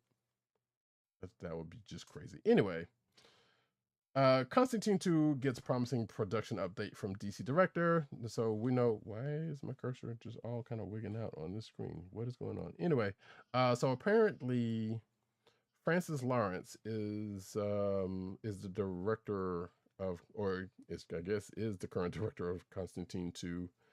And of course the strike halted everything, including this film. But it sounds like, according to this article, they plan to reconvene after Thanksgiving and continue working on the sequel. And according to the summary of this article, that the change in leadership at DC, that being James Gunn being the head of the DC stuff, has not affected Constantine 2. So that is good news. That for a movie that I still haven't seen yet, the first one that is, which I hope is still on Max, so I can see it. Right. Anyway, next up, so apparently Sean Gunn, he of many roles, including the body double of Rocket Raccoon, but more you know him as Kraglin. Sean Gunn is set to take on the role of evil businessman Maxwell Lord in the new DC universe that's being overseen by James Gunn and Peter Safran. So, hello, nepotism. Exactly. Yeah, nepotism. Right. The role was previously played, and what's funny is that it took me a half second when Roddykat and I were talking in the pre-production meeting to remember that the role was previously played by Pedro Pascal in the 2020 Wonder Woman 1984 movie, which we all quickly forgot about. or definitely tried to forget about, one of the two. But yeah. Listen, I still have convulsions whenever I hear it. So I try to forget that. I really do. It hurt me just to sing that. So. Oh man, that wasn't that bad. Come on. The whole DC, that's another conversation for another time. We're not going to get into all of that. But yeah, like Agent Sam said, yay nepotism, and hey, don't get me wrong. Sean Gunn on his own merits as Kraglin, he was all right, but come on. Yeah. Next up. All right. Moving on. Next up. Tom Holland addresses Spider-Man return. I won't make another one. I can't get to do his voice. For the sake of making another one. So, were you gonna put on a British accent just now? I was not. I could, but I won't. No one wants to hear that. But plus it would have to be a young one. So no. But apparently Tom Holland was talking to Collider, and there's another quote here says that all I can say is that we have been actively engaging in conversations about what it could potentially look like for a fourth rendition of my character. Whether or not we can find a way to do justice to the character is another thing. I feel very, very protective about Spider-Man. I feel very, very, very lucky that we were able to work on a franchise that got better with each movie. that got more successful with each movie, which I think is very rare. He keeps going from there, so but I will not. Regardless, and I think he has come out and said before that like he would probably play this until he's old. He wanted to, but there's also been fairly recent rumblings about them trying to find another person to take the role for some stupid reason. Seriously? Yeah, this was before the strike where there was kind of some rumblings of that, and I'm like, I don't know how serious they were, but they were definitely out there. That's just Sony trying to hold on to that license as best as they can. Yeah, they could do it with Tom Holland, because I mean, let's face it, from what we know about what No Way Home was the last one, they could very much continue the ventures of Tom Holland and crew. Yeah. There's a very clear open right there, so. Yeah, I hope so. I hope they do. But also, all right, there's kind of whole they like the companies like to keep things to trilogies for some stupid reason, which is in some cases that's a good thing because as we've seen from Fast and the Furious, shots fired. Right, or even Indiana Jones, as I hate to say it. No, you're absolutely right. Which is just hit Disney Plus. Anyway, next up.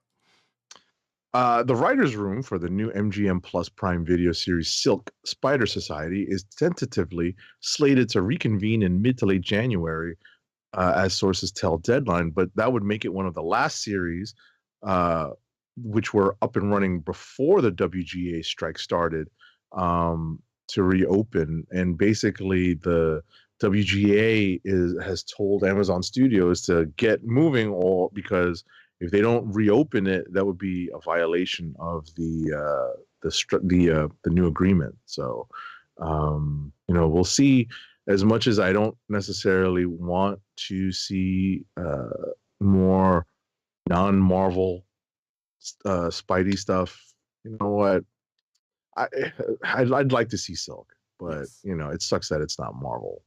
I would like to see Silk also, but I would also like to see Silk in a movie. Yeah. More so than a series. Yeah.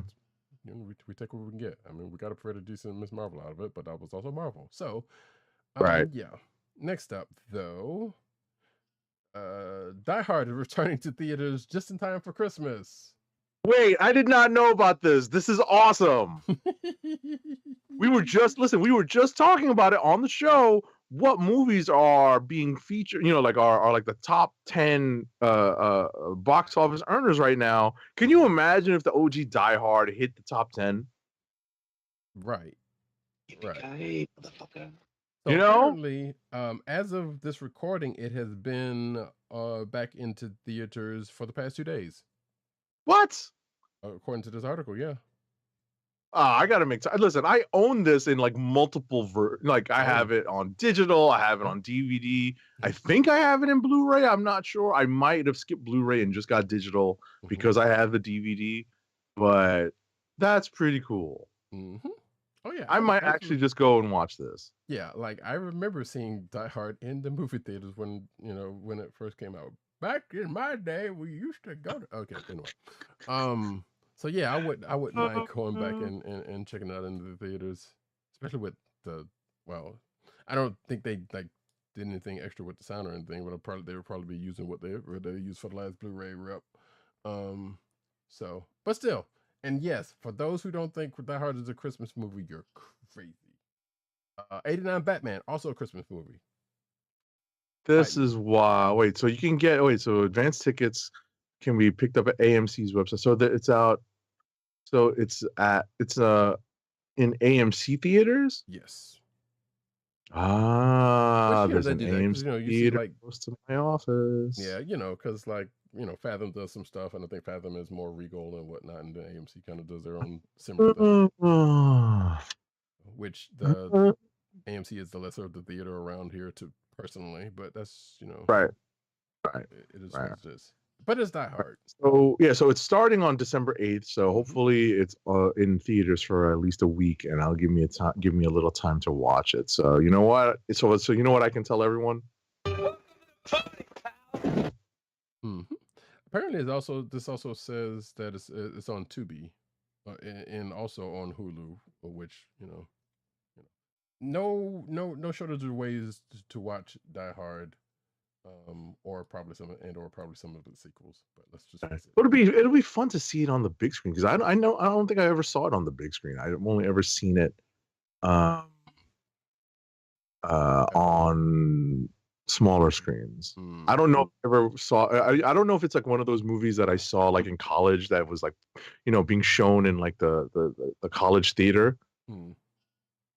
Which is basically a movie screen. So I'm sitting there trying to remember because I have two fairly vivid movie going experiences that I could think of, but it has to do with before going into the movie theater. And I can't remember if Die Hard was one of them or not.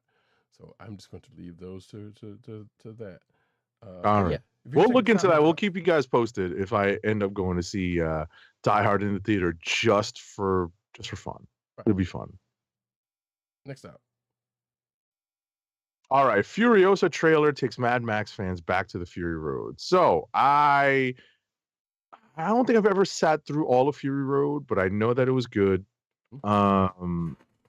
So Furiosa is set for a release on May 24th, 2024, and it has Anya Taylor-Joy and Chris Hemsworth in it. Yeah, I never watched it either. So I don't know, maybe one of these days it'll happen. I've definitely heard good things. People were raving about it when that first one came out. So yeah, I remember that too. And I think this is a prequel, if I'm not mistaken. Yeah. That's my understanding too. Yeah.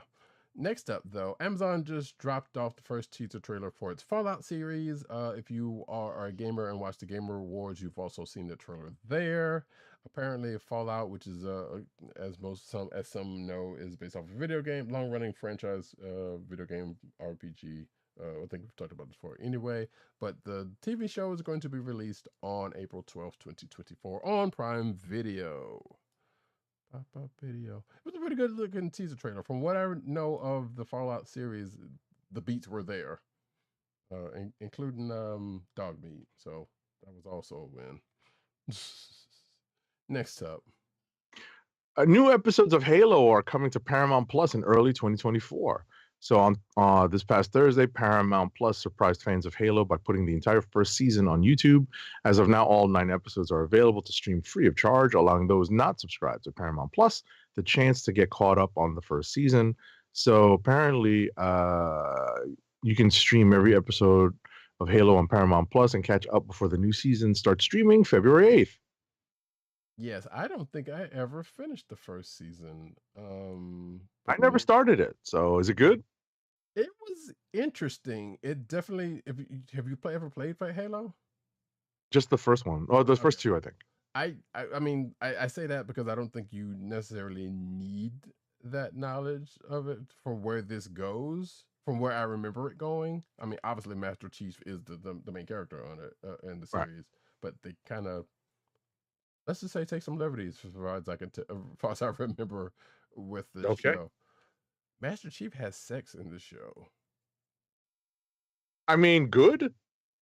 Yeah, sure. Good. Yes. Yeah, but I can say because people were like, "What the hell?" Like first, obviously, but so yeah, I don't know. I had to go back and watch the rest of it because I barely remember. Things were happening in that show, but I don't remember if there was anything significant that was in the games, and I don't remember that much of the games honestly because I think I really played a couple of them. Also, Binge Games 2, who mentioned this earlier, I was like, I told him in chat, I was like, yeah, we're going to mention one of those, and now he knows which ones that was, because he was also mentioning that there were new Silent Hills movies, which I know he was, he's also a fan of, that are being filmed now. And oh, Benji, I don't know if you saw the news that Kojima game with Jordan Peele that was just announced recently. That might be PT. But that might be something you might want to look into if you have not. Anyway, keep it pushing with the news here. Apple and Paramount to discuss bundling their streaming services. Let that sink in for like 5 seconds. Right, there you go. So yeah, apparently, and this is a Wall Street Journal article, so I don't know why I pulled it, but because I can't read it. But apparently the companies talked about combining the two, which would probably make it slightly more intriguing of a get together than separately, because I have Paramount Plus now and I have access to Apple TV Plus for the time being. And while there's some compelling things on both of them, personally, Paramount is the Star Trek channel and that Frasier thing, and Apple TV's got Monarch, and for Agent 70, Ted Lasso, and a Right. couple, and some other sci-fi shows that some people seem compelled about. There's The actually a couple of, Plus. yeah. So if that ends up happening as a decent price, hey, I wouldn't mind it, honestly. We've got Disney, Hulu doing things, so why not?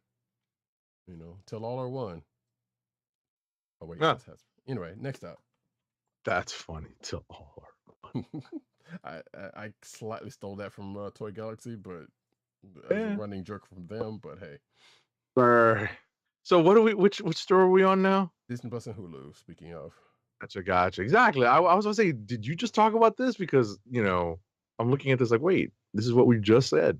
Disney's rolling out the beta version of its combined Disney Plus and Hulu experience this past week. So the new hub called Hulu on Disney Plus puts content from both services on the Disney Plus app. So if you're subscribed to Disney Plus and Hulu bundle, you'll see a new Hulu card that appears next to the Disney card in the Disney Plus interface. So you will get the Hulu hub up there if you're subscribed to both. and it's like what, $20 for this, correct? Or is that one of those above 21? I don't know, a month, right? Right. That's crazy, man. I can't remember. I mean, again, slightly more compelling than separately, Right. but still a lot. Yeah, it's still a lot.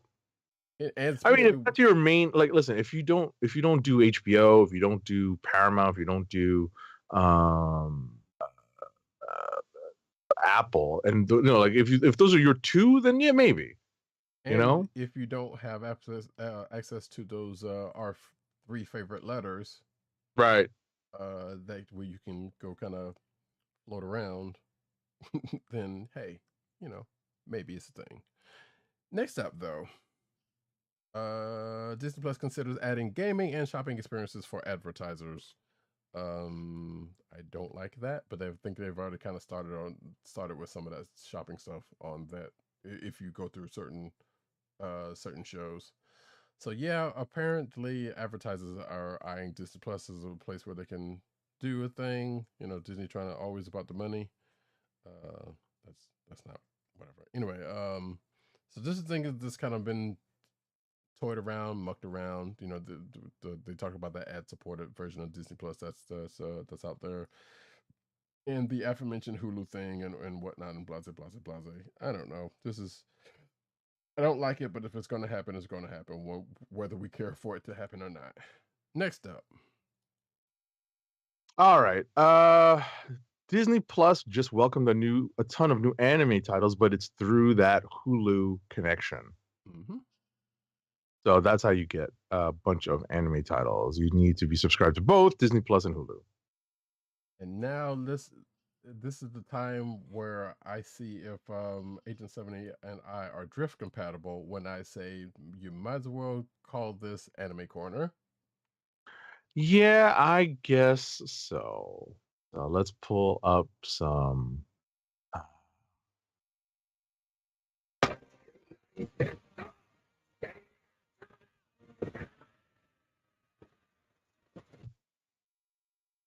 All right. Well, folks, didn't happen, but that's right.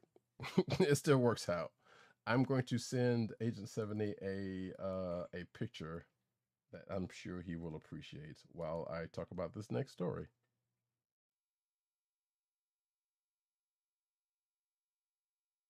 I need to go back over here for a second. So anyway, you shouldn't be seeing that. Netflix's Yu Yu Hakusho gets an official trailer. So yeah, that thing is just rapidly coming because I believe that is that is this week. Goodness. I have actually been watching Pacific Rim? No, I'm kidding. I mean, I've actually thought about that recently, but I was like, I don't know. I think might have been after I watched Monarch this week. I kind of had I thought about that for like 5 seconds. Watched Pacific Rim for some reason, but Yeah, so that live action Yu Yu Hakusho is a thing. And it is coming next week. I think I'm going to try to watch it because I am a big Yu Yu Hakusho fan, especially being curious as to where they're supposedly going with this. But also, it's a live action thing, and that doesn't give me any kind of that doesn't make me feel any better. But I don't know. The trailer has been compelling. It was interesting, I should say. So we'll see. We'll talk about it one way or another next. Not next week. Probably a week after next, I guess, since it's coming out next Thursday. Or if I happen to watch it before we record next week, Thursday, we'll see. Next up, though, I don't know if Agent 70 saw that picture. Where am I looking? Oh, G-Chat. Got it. Thank you. Actually, I'll do this next story while you look at that real quick. Suicide Squad Isekai trailer reveals anime Harley Quinn and Joker. Oh no, I do not get this. This is interesting. So I'll give you the backstory on that in a minute. So they're doing an animated all the words are there. Suicide Squad Isekai. And for those that don't know, Isekai is anime that's a stranger in a strange land. You know, you're putting people from our world in another world for whatever odd reasons in some odd way. So yeah, the Suicide Squad goes to some other realm and wreck shop. Basically. It looks pretty good. I saw the trailer a few days ago, and I'm like, okay, I'm slightly interested in this, actually. And I can't remember when this is actually supposed to. Does it say here? I don't think so. No. Doesn't say when this. I think it's sometime next year, but I can't remember when. So, if anything I said about that is interesting to you, hey, you can check out the trailer if you have not already. Next up. Oh, okay, I see the picture now. That's funny. It's a rumbling reference. I see it now. Okay. I had to click through because the link did not clue me in, but I had to click through. Gotcha. All right. So what are we up to? New Crunchyroll unveils original sci-fi comedy. Astronaut for April 2024. So Crunchyroll unveiled an original sci-fi comedy anime titled Astronaut at the Comic-Con Experience event on this past Thursday. The anime will premiere in April 2024, with Crunchyroll streaming the anime in North America, Central America, South America, Europe, Africa, Oceania, the Middle East, and the CIS.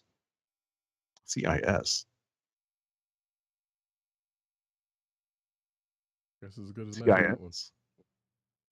I was thinking MCIS for like 2 seconds. CIS.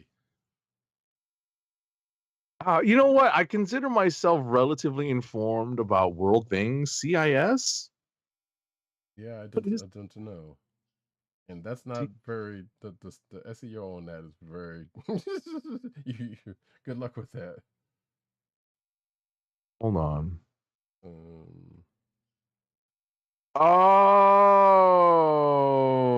Okay. So the CIS region is the Commonwealth of Independent States. Yes. Created in December 1991 by 11 countries from the ex-Union of Soviet Socialist Republics, including Armenia, Azerbaijan, Belarus, Kazakhstan, Kyrgyzstan, Moldavia, Uzbekistan, Russia, Tajikistan, Turkmenistan, and Ukraine. Georgia joined it in December 1993. Yep. Okay. The Commonwealth of Independent States that was created in December 1991. And damn if I had not heard that before today. Right. And that also sounds like an anime region. So I guess it fits. Right. I thought a sneeze was coming. So all right. Nope. Yeah. No. It's what I was gonna say is the CIS is basically the stands. Okay. Right. And not the ones that have to do with Eminem.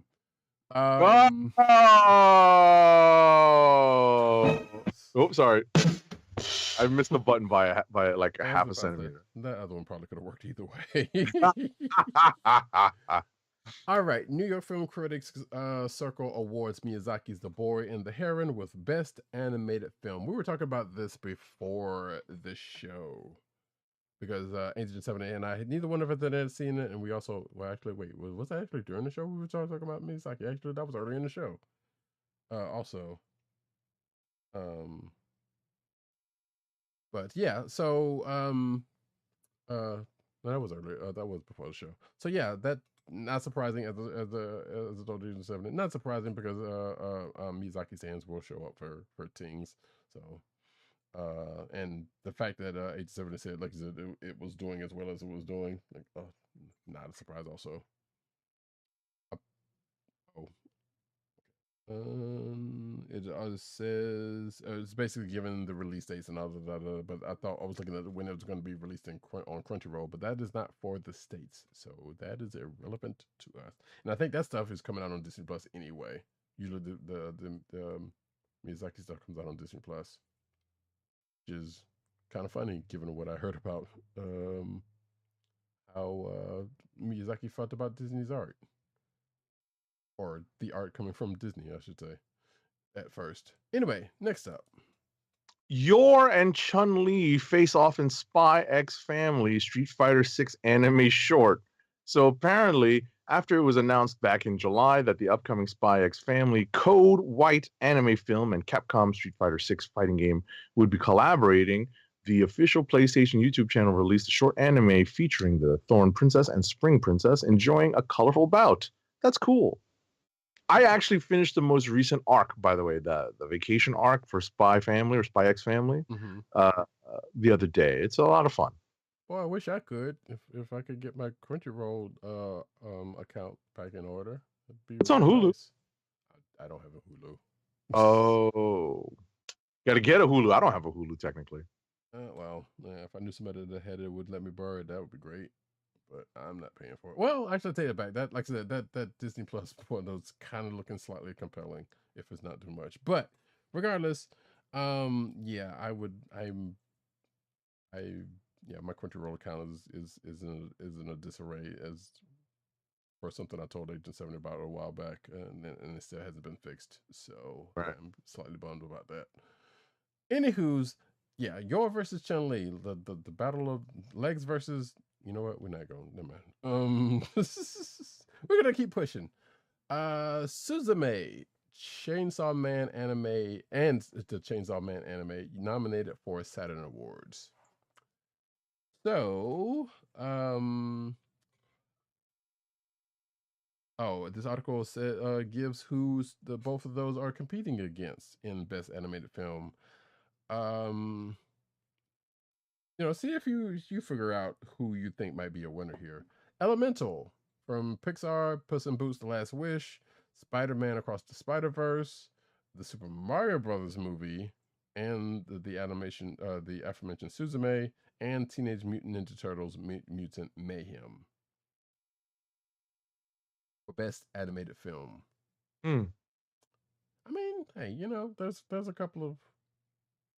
I feel like those. I was about to say that Turtles movie. I've heard good things about. I just can't bring myself to watch it. I think that is on Paramount Plus at this point now. So yeah, is it on Prime or Paramount Plus? Paramount Plus. I'm not sure if it's on Prime. I mean, it's probably on Prime in a certain way, but not. Right. For rental or purchase, right? Right. So. Gotcha. Paramount Plus do them, but regardless. And for Best Animated Television Series or Special, Chainsaw Man, Gremlins: Secret of the Mogwai, which I did not know that was actually out. Guillermo del Toro's Pinocchio, which I totally forgot about. Harley Quinn, My Adventures with Superman, Star Trek Lower Decks, and Star Wars: The Bad Batch. Which, in a couple of cases, going a certain way, that would be a tough call. But also, there's like one anime in there with all of those other ones. Well, I guess two. I'm not sure. I can't remember if Gremlins was done in anime style. I don't remember. But interesting choices. I would say it's like the Game Awards, but that would be too critical on this thing. But yeah, apparently the winners will be announced during the ceremony at the LA Marriott Burbank Airport Hotel. The spacious and streamed on Electric Now, which is a channel I'm actually familiar with, on February 4th, 2024. And this is the what again? The Saturn Awards. That's right, because I have seen commercials for 8 years on that channel. Mm-hmm. Yeah. Next up, though, Solo Leveling Anime set to premiere on January 6th, 2024 over on Crunchyroll. And Roddykat will once again say that his Crunchyroll account is in shambles, but hopefully he gets something up and working by the new year and can catch up. Indeed, I am very much looking forward to this. I have been reading the manga of this actually. Oh, nice. Mm-hmm. Because there's a place online where I've been reading it that you can kind of, if you play your cards right, can pretty much read for free.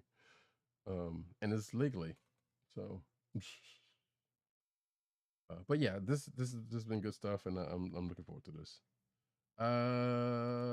Let's see. Next up is we go over to the manga corner. Actually, speaking of, Manga corner. Mute.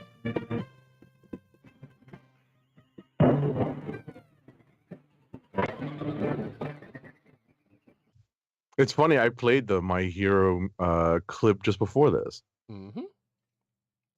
So it all comes back together. So yeah, My Hero settles the theory about Bakugo's ties to One for All. I'm not sure if Agent 70 is up. I am not caught up. Don't spoil. Okay. The latest chapter 408 has debunked the theory that connects Bakugo to the second One for All, and that's all I will say because that's just the thing. Because I have no idea what's going on in the manga at all. Gotcha. Next up. All right. So in an invincible dispute between Robert Kirkman and Crabtree, so the judge and colorist William Crabtree's lawsuit against Robert Kirkman regarding Crabtree's work on Invincible has denied 2 of Crabtree's claims, but allowed 2 others to go forward, which means the case will go to trial unless the parties decide to settle first. A jury trial has been scheduled to begin on February 20th, 2024. Crabtree was the colorist on the first 50 issues of Invincible, and he claims that he's a co-creator of the series, while Kirkman says that Crabtree's contribution was work for hire and that Kirkman is the sole author. And that sounds about right for comics and creators. I mean, if you don't have something in writing that says you're the creator, you're probably work for hire. I mean, I hate to say it that way, especially in this day and age, but if your contract says work for hire, you're not a creator.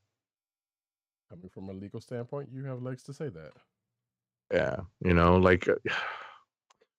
most of the contracts nowadays say work for hire. Yeah, but I mean, it's not even but it's kind of one of those things like, okay, how did they come about this type of situation? Yeah. Was this like a word of mouth? Because there have been some that's been kind of like, well, hey, you come do this for us and da da da da da this and this and promise, whatever, and then as you say, nothing gets in writing, and that's where things just kind of go all willy and nilly. So it is a weird thing. But hey, hopefully they work it out to the best. Marvel's new replacement for Hulk Smash is way cooler. This is spoilers for that for Amazing Spider-Man 39, and I vaguely remember what in the world that was about.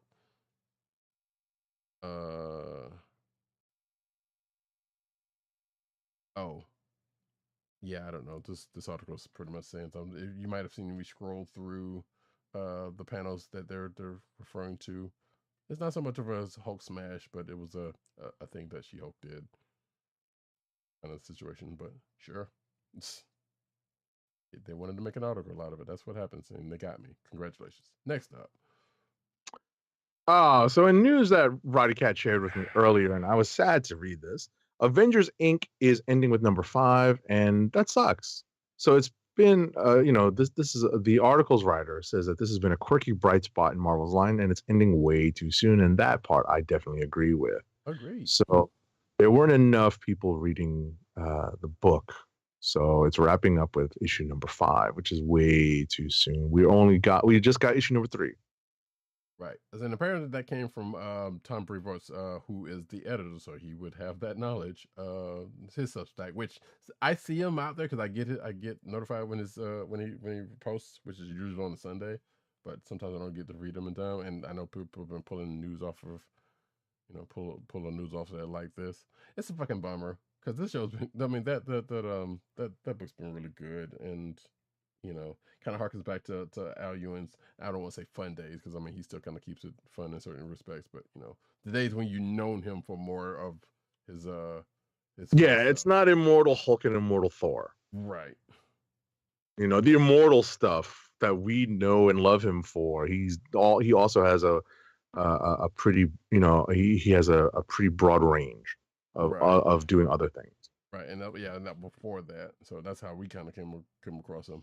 So this is a bummer. Cause like I said, there's shows. I mean, shows. I keep saying shows, but books don't. I thought we had kind of gotten past this, but I know we haven't. Where, sales are a thing. We get that. We, neither one of us are ignorant to that. But also, as I might have said on Twitter, I don't remember if I did. They have let lesser books cook for years. And don't get me wrong, I read Savage Avengers. No, I'm kidding. See, I was actually going to make that as a point, but I actually like Savage Adventures, but it still kind of counts as that. Hell, that Bounty Hunter books that's ending next month, it could be in that number also. But yeah, I was like, but no, I remember one time where I think we had actually a listing of the top 10, and whatever the book was at the time that was ending was doing better than say Batman and some other books. And I was like, but it was still ending. Like, right. What kind of world is this where that kind of stuff happens? Like, it's doing better. So why are you still, ending it? There were other factors that is probably, but whatever. But this is a shame. That's all I'm gonna say about that because I like this book a lot. If it wasn't noted. So next up.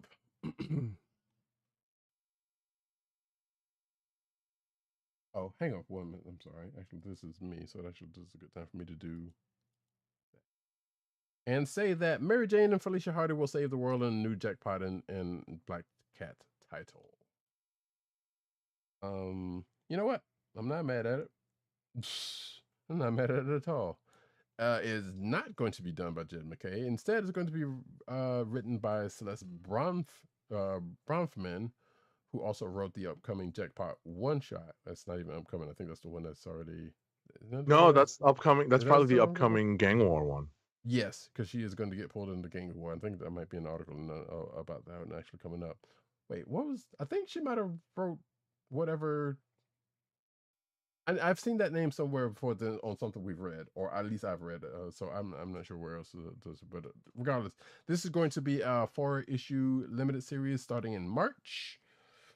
They're teaming up, according to this article, they're teaming up to take on a villain who's blackmailing everyone, including Black Cat and Mary Jane, according to Marvel's official announcement. And you can see I should say, cover to maybe the first issue. There's no numbering on it, but regardless, it is them two. I don't who. Oh, it's an Adam Hughes cover. I should have known. Sometimes I can tell because of who of their art style. Well, that and the naming, but the initials on it. Honestly, so yeah, that's the thing. We'll be checking it out. March 27th is when it goes on sale. Jackpot and Black Cat. Next up. All right, Marvel is celebrating a Spider-Man Miles Morales milestone in March 2024 with some Marvel math. How did we get to this issue number? I don't know, George. It's kind of wild, yo. So apparently, Miles Morales, Spider-Man number 300, celebrating it as the 300th issue of Miles Morales, solo titles across multiple volumes and a few slightly different titles will be coming out in March following February's number 17. It's a few slightly different titles that got me on that. But, your fuzzy math is fuzzy math. No way around it. but I guess they someone's got some numbers to pull it together because I don't know what. I assuming by different titles they mean Ultimate Spider-Man when he like showed up first before he Yeah, got I his own guess. thing or something. I I don't mean, know. That's I didn't look at all the titles, but I'm assuming they're pulling in all of the minis or whatever to make it 300. right, and possibly like that generation stuff and et cetera, et cetera, et cetera. So yeah, I don't know. It's weird, but regardless, hey, you know what? I ain't mad about it. Not really. Um, Quote here, to be completely honest, it's surreal to be able to write Miles' 300th issue, according to Cody Ziegler said in a press release. This is the character I've been following and rooting for almost 12 years now. There's so much crammed into the issue, and I'm forever grateful that I've been trusted to continue to carry the torch for Miles after Bendis and Ahmed. End quote. Good for you, Ziegler. I didn't want to read that part. Go ahead. And that's a typo in this article. Shame on you. I shouldn't say that. But anyway, March 27, 2024 is when that's going to happen. So surely we will be talking about that then. Next up. Is this me or is you? No, it's you. Okay. It's you. You just decided to read that Ziegler part. So I was like, yeah, I did. Admittedly. Disney versus Ditko ends with settlement over Spider-Man and other Marvel hero rights, which apparently has been updated. Oh no, this was from the update. So yeah, that whole House of Ditko thing with the House of Mouse has been in courts for a while now, correct? Yep. And apparently they have a settlement. According to court papers that was signed on December 6th. It gives other things here, but I don't think it gives any actual numbers. But basically, what it means is that hey, Marvel can Marvel can continue to do their thing with those characters, and I'm going to assume as this settlement pops down, one who needs to get their due and proper compensation is going to get that. But there is a quote here I will kind of say. It says, any contributions Steve Ditko made to the works were done at Marvel's expense because Marvel paid Steve Ditko per page rate for his contributions. Steve Ditko made those contributions to the works, and yes, that is a capital, with the expectation that Marvel would pay him. And this is kind of going back to what we were talking about earlier, actually. And Steve Ditko did not obtain any ownership interest in or to his contributions, said Marvel's counsel. So, yeah. And then it goes on to talk about some other creators who might be in similar situations. Yep. Yeah, that's one down, I guess. Next up. Yeah. I mean, I'll read this to see how they settled it. I'm assuming there was some money exchanged, That's what but I'm thinking. maybe they'll put some. Yeah, I think they've already put his name on a lot of the credits, though. Mm-hmm. Yeah, because this article is slight lengthy and lawyery in certain parts. Right. I mean, it says it's confidential. So, like I said, we'll see how things play out. We're assuming that money was exchanged. So, all right. Next up, Al Ewing in an interview with Marvel discussed the return of Loki in Immortal Thor. Now, if you have not been following the show, I have been very much on the Immortal Thor bandwagon. I did not drag Roddykat onto it. I just made sure that he was up to date on it because he did read the first issue, but I definitely got him up to date recently. And now, it's kind of cool that that Loki is playing a slightly different role. But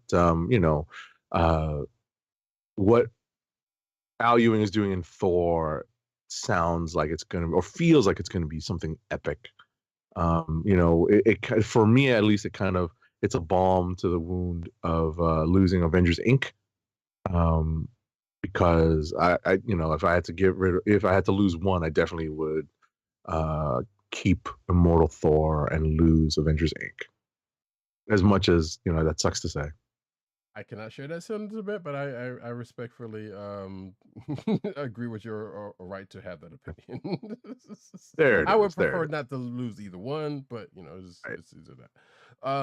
This is where I will go so far as to say, and I have been enjoying Immortal Thor, but again, as we've said before, Al Ewing, we like his stuff. Which brings me to mentioning, if you go to our show notes after when you get if you come across us in any other way. No. I was just looking at something. Go ahead. If you come across the show notes in any way after the show, do the video or the audio, whatever the case may, please make sure to check out the clickbait section where speaking of Al Ewing does an interview with comicbook.com's own Timothy Adams, and might be slightly biased because we know the dude, but hey, it's still a good article and you should check it out. Right. You may want to take a look at that. Yes, because it is not talking about Loki. It's talking about an upcoming miniseries. If you're watching the video version, you can see what it's talking about. But yeah, something that we knew was going to happen at some point. We just didn't know how or where. But you definitely can check it out. And back to the news. My section that Agent 70 probably doesn't care too much about, but that's all right, because we're going to float on. Because Marvel's Blade from Deathloop Studio and Dishonored has been announced at the Game Awards. So yeah. I had watched the Game Awards and I saw this and was very much joyed when I saw this show up. There was a little bit of a teaser trailer. There was no gameplay, but basically, Blade is getting a video game. It is being done by Arcane Leon, who, as I just said, is the people who did the Dishonored series and Deathloop. So the pedigree is there and good. And I believe they said it's going to be a third-person action game when the dude was talking about it. So excuse me, a mature single player third person game, as this article mentions. So I'm looking forward to this. Or looking forward to definitely seeing more on this, because like I said, the pedigree is there. So I'm it's going to be interested. It says here that the article says that it's coming soon with platforms to be announced later. It's probably going to hit all of them, I suspect. Because wait, is Arcane owned by Microsoft? I can't remember, but no, I think they'll probably hit most current systems, including PCs. Anywho's, I can't remember if it also said a date. I think they said 2025, but I don't remember what it said in the teaser. Regardless, hey, rejoice! Blade game. Next up. Alrighty. Hasbro debuted a new Star Wars Clone Trooper 501st and 332nd figure set. So these are Soldiers of the Republic in the Black series. Yeah, no. So you can build up the Grand Army of the Republic with this set for $44.99, and it's set to be a Target exclusive. Pre-orders go live. Pre-orders are live, and hopefully, and they're set for a spring 2024 release. Funny, it's the same character. One just has a different coloring on the chest and Yep. the arms. Yep. I mean, but hey, you want to you want to do that, you do that. And the helmet too, yeah. And the helmet. Well, yeah, like I said, different colorings in different places. 2024 Marvel Legends Leandra Neramani 6-inch figure is out there, according to this article, or at least pictures of. So, and this is yeah, the X-Men Marvel Legends 2024 series. If you're watching the video version, you can see, there you go. There's a picture of Lilandra right there. If you're like, who, then you don't read enough X-Men of the past. Like, yeah, currently she ain't nowhere around. In fact, I know her daughter's still around. Yes. Because I definitely have seen her, but I can't remember if Lilandra is actually still around or alive or not. Either way, hey, here's a picture, and I'm pretty sure X-Men 97 will probably have her prominently showing. at some point. Does it say anything about price on this thing? But we just got a couple of pictures of what the figure looks like. But chances are it's the going rate for figures. Probably like 24.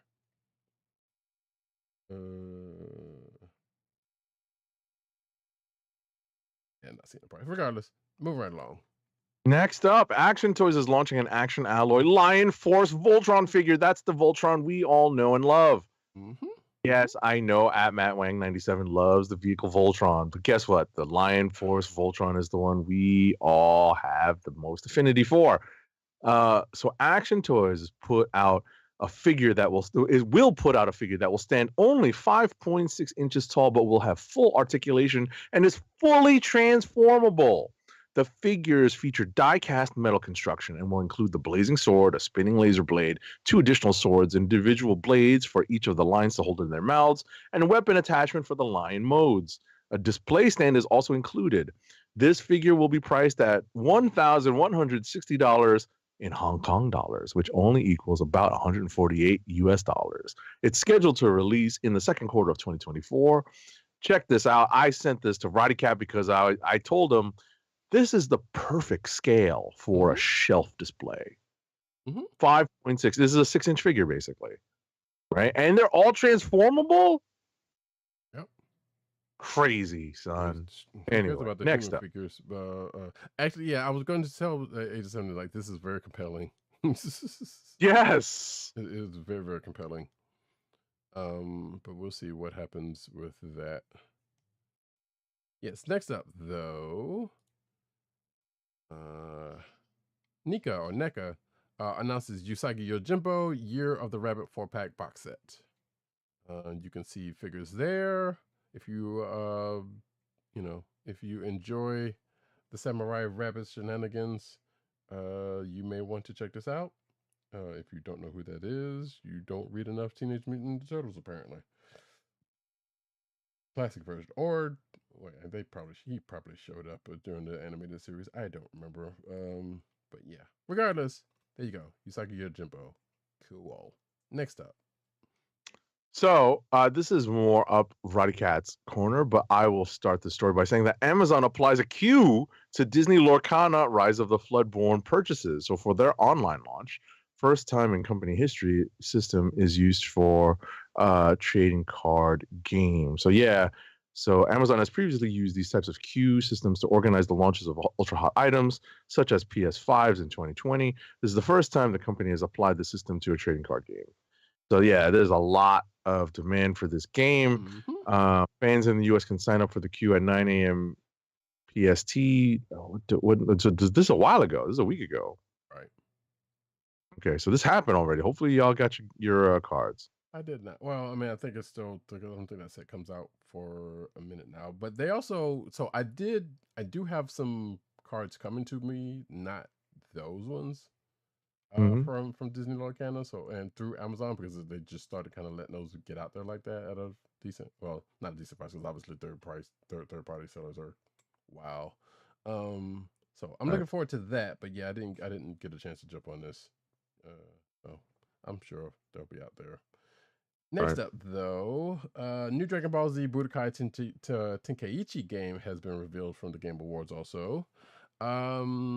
So yeah, it's been 15 years since the last Tenkaichi game. It looks decent. I saw the trailer on it, but it also still looks like another. No, I shouldn't say that's just giving treasure. But I mean, people love those Dragon Ball games. I do love me some Dragon Ball games.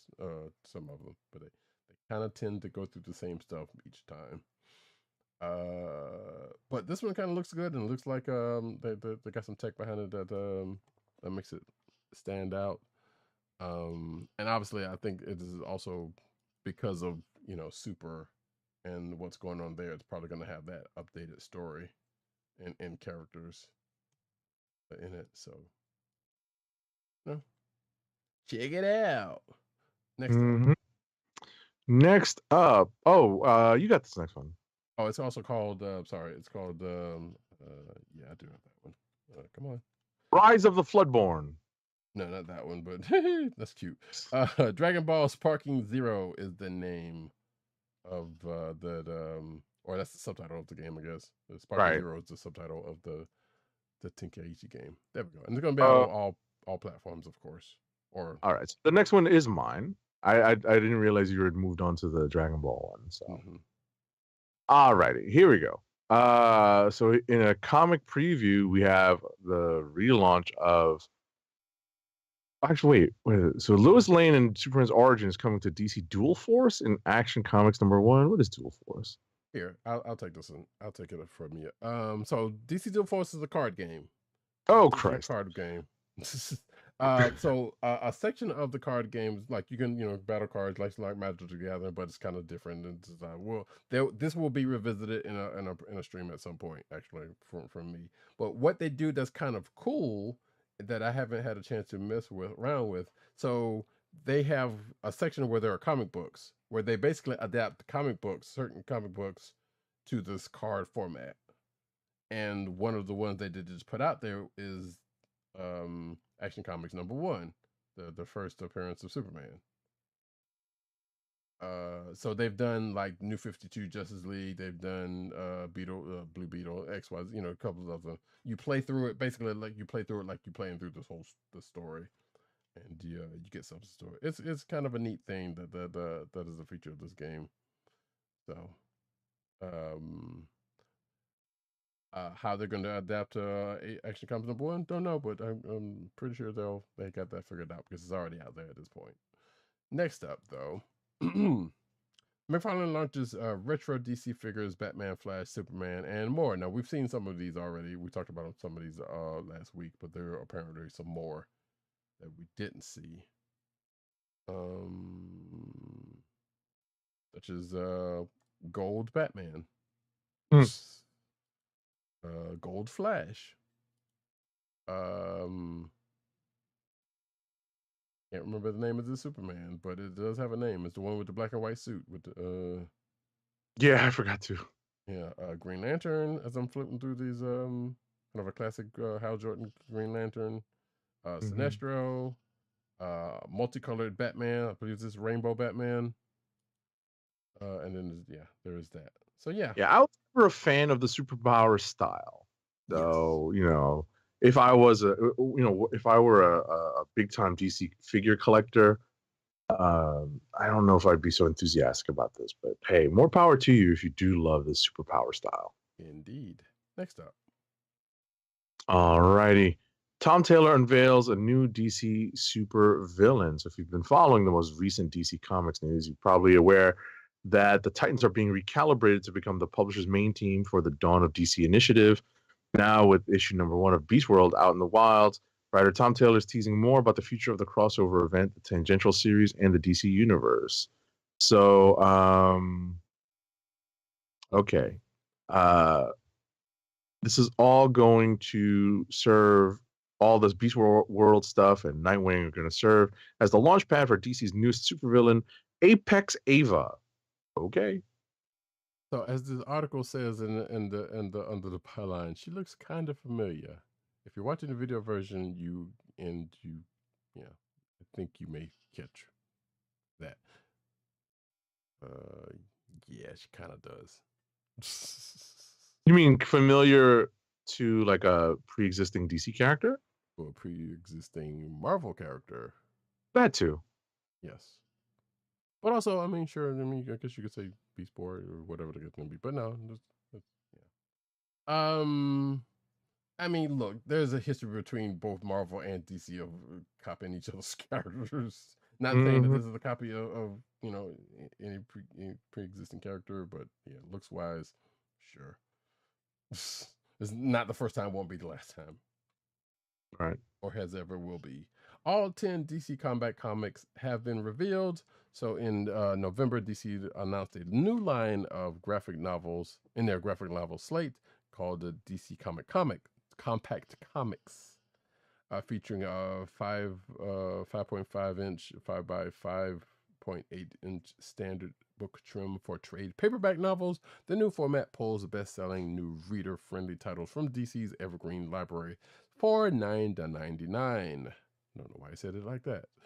Now the publisher has announced all 10 launch titles along with when they will be released in 2024. What we got here? We got Watchmen, we got Batman Court of Owls, we got All Star Superman, Far Sector, which is actually pretty good, Batman Hush, Wonder Woman Earth 1, Harley Quinn and the Gotham City Sirens, Joker, American Vampire Book 1, Catwoman trailer to Catwoman, and that is that. So this sounded like what they did when they were putting books in Walmart, which I don't know if they're still doing that or not. I think they are, but they were basically putting like giant size comic books in the on the shelves, just for people kind of new reader friendly browse through. I don't know if this is that, but sure, why not? I don't know if this actually say where this is going, but I think that's probably coming later. But yeah, check that out if you're interested. This looks like you can also pre-order them. Next up, though. All right. This article is a first look at Serpentor Khan's surprise in Larry Hama and Chris Mooneyham's G.I. Joe, A Real American Hero, number 303. So this is a preview for issue number 303, and you get some interior pages as well as the cover. And look, it's still fun. It's still fun to see Larry Hama still chugging away, doing some follow-ups G.I. Joe stuff. Mm-hmm. So if Serpentor Khan kind of sounds familiar, or maybe don't, if you don't know what's going on in the pages of Real American Hero, which a lot has happened, this Serpentor is a thing based off of Genghis Khan. I do know that much from kind of some breezing through a couple of issues recently. I'm like, okay. A matter of fact, yeah, I think this was before the changeover to Skybound. I think I read a couple of them. I was like, what the hell is going on here? And I still don't know, but what I saw was kind of crazy. Anywho's, writer and editor Joseph P. Illich, which is the name you may know in comic circles, and artist Crisscross are teaming up to craft a no-holds-barred crime noir story set during the historic Harlem Renaissance called The Winterfields.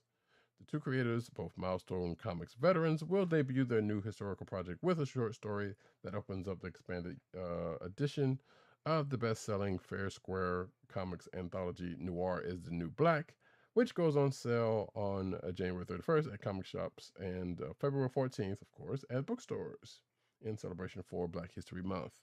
The short story serves as a prelude to the upcoming full-length graphic novel, The Winterfields, to be published in 2025 by Fair Square Comics under the company's Noir is the New Black imprint. So, yeah, if that is of interest to you, which to me, and I'm not saying to equates, but Bitterroot kind of comes to mind in a certain way to me, and that kind of appeals to me a little bit. And like I said, if you've been in comic circles long enough, you know who Joseph P. Illich is. You know, and very curious. He's a longtime editor of like the article says, Milestone and other places. Oh shit.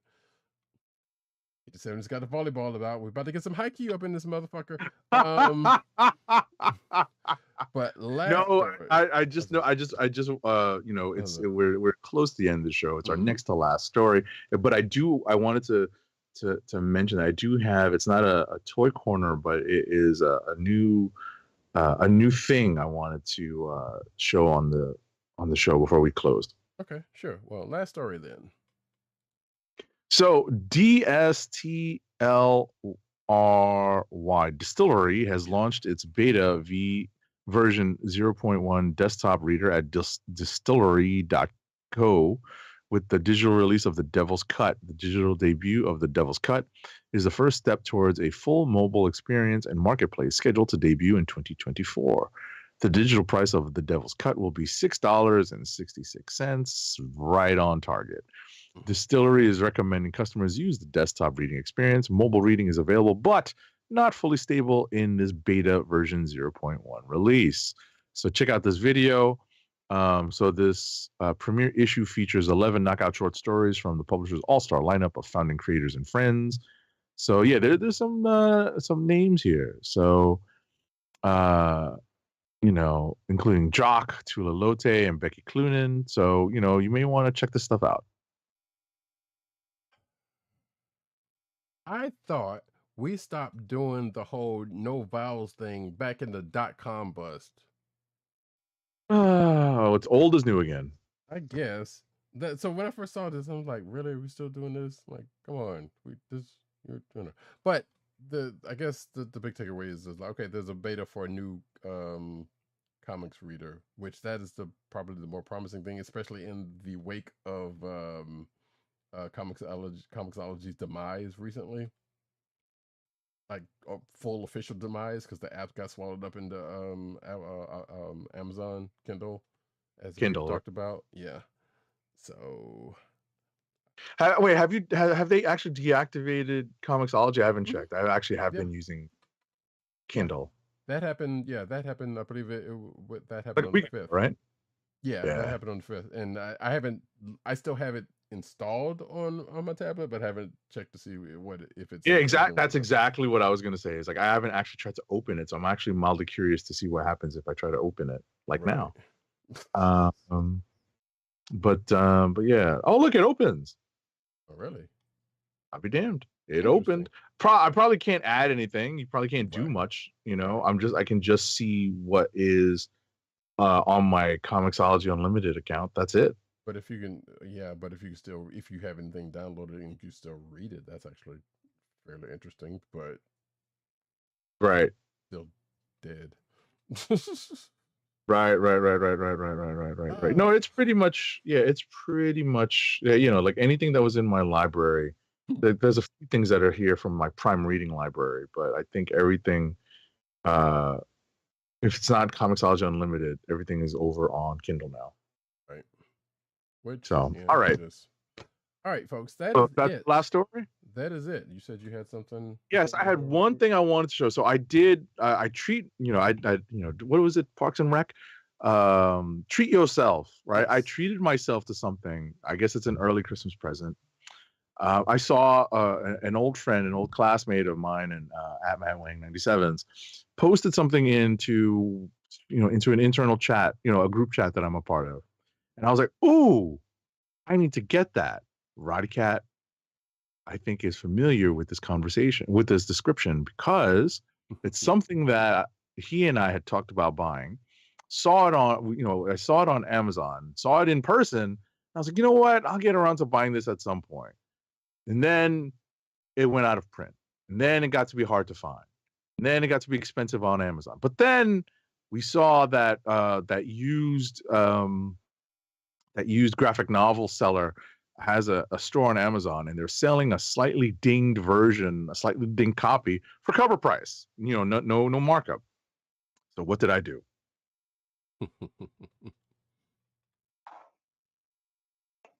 Oh, what did I do? Yes. The omnibus. Look at this sucker. The omnibus of the official handbook of the Marvel Universe, a deluxe edition. Tap that joker a Right? couple times. What's that? Tap that joker a couple of times so they know it's real. Yeah. It's a chunky Look boy. at this. Look at this. This thing is gigantic, right? And I'll tell you that this is not the version of the handbook that's closest to my heart, because we're old school. The OG handbook is actually the one that's closest to my heart. But this one is the one that came out and had that many more characters, that many more weapons, that many more things included in it. But that first one is always going to be a little closer to my heart, right? I may end up trying to track down the omnibus for that, the color omnibus for that. Right. But this one is just really nice to look at. I mean, look at this. Hawkeye Sky Cycle. Oh, hold on. Oh, Hawkeye Sky Cycle next to Hella by Walt Simonson. I may have to turn off my virtual background for that. So, but yeah, With it's pretty. innards. What's that? With you can see the insides of it, like a tech manual type situation. Exactly. I'm gonna just turn it off right now, very quickly, and just for the video folks, look at this. There we go. Oh my goodness, look at that. So cool. So cool. Right? Omnibus, folks. You know what? All this information is online, right? But there's nothing like having this OG version that you can flip through, for fun. This is true, and I am not entirely sure if they have. Well, I think they do, but I can't remember if they even have the copies of the Ohatmu on Marvel Unlimited or not. I don't think so. Yeah, I don't think so because I think there's some licensed properties that are in here. going to look right now. I don't think they do. Yeah, I don't. I wouldn't think so either. But like I said, I'm just gonna give a little quick check. You know. Oh wait, well they have it listed, but they don't have. Let's see. Seems like okay, no, they don't even have those ones. Look, they have ROM Space Knight in here. ROM freaking Space Knight. So they have the 04. They have listed the 04 through the 2010 versions of the Ohatmu, not the original. Right. They probably don't want to confuse anybody, to be honest. Well, even then, see the index. You know what? I would rather them have, but anyway, I somewhere I feel like somewhere in probably my garage I have a full or near full set of the originals in. At least I'm hoping that I still do in plastic in a box. Right. So, I mean, I have this in black and white, right? In the newsprint omnibus, right? But to see it in color is obviously that much cooler. Right. So, and like we said, it's a chunky boy, and it's just like, hey, pull that Joker out and just flip through. yeah. Yeah, just set it on the desktop or set it in like a book stand. I have a book stand that I would love to just like have this up, Get and sworn in by just, it. huh? Get sworn in by it. Yeah. Win public office, get a judgeship, get appointed as a judge. You have to get sworn in, just hey, why not? Sky's the limit. That's funny as hell. All right. Anyway, all right. So we've been at this for a while, folks. We got to sign off. Still got things to do to get ready for the work week. So I'll hit you guys with an ad read, and we will close up shop. Our last ad read of the night. You know what it is when it's late. Keep our podcast free by shopping at Amazon. Visit cspn.us and click the Keep Our Podcast Free link at the top of the page.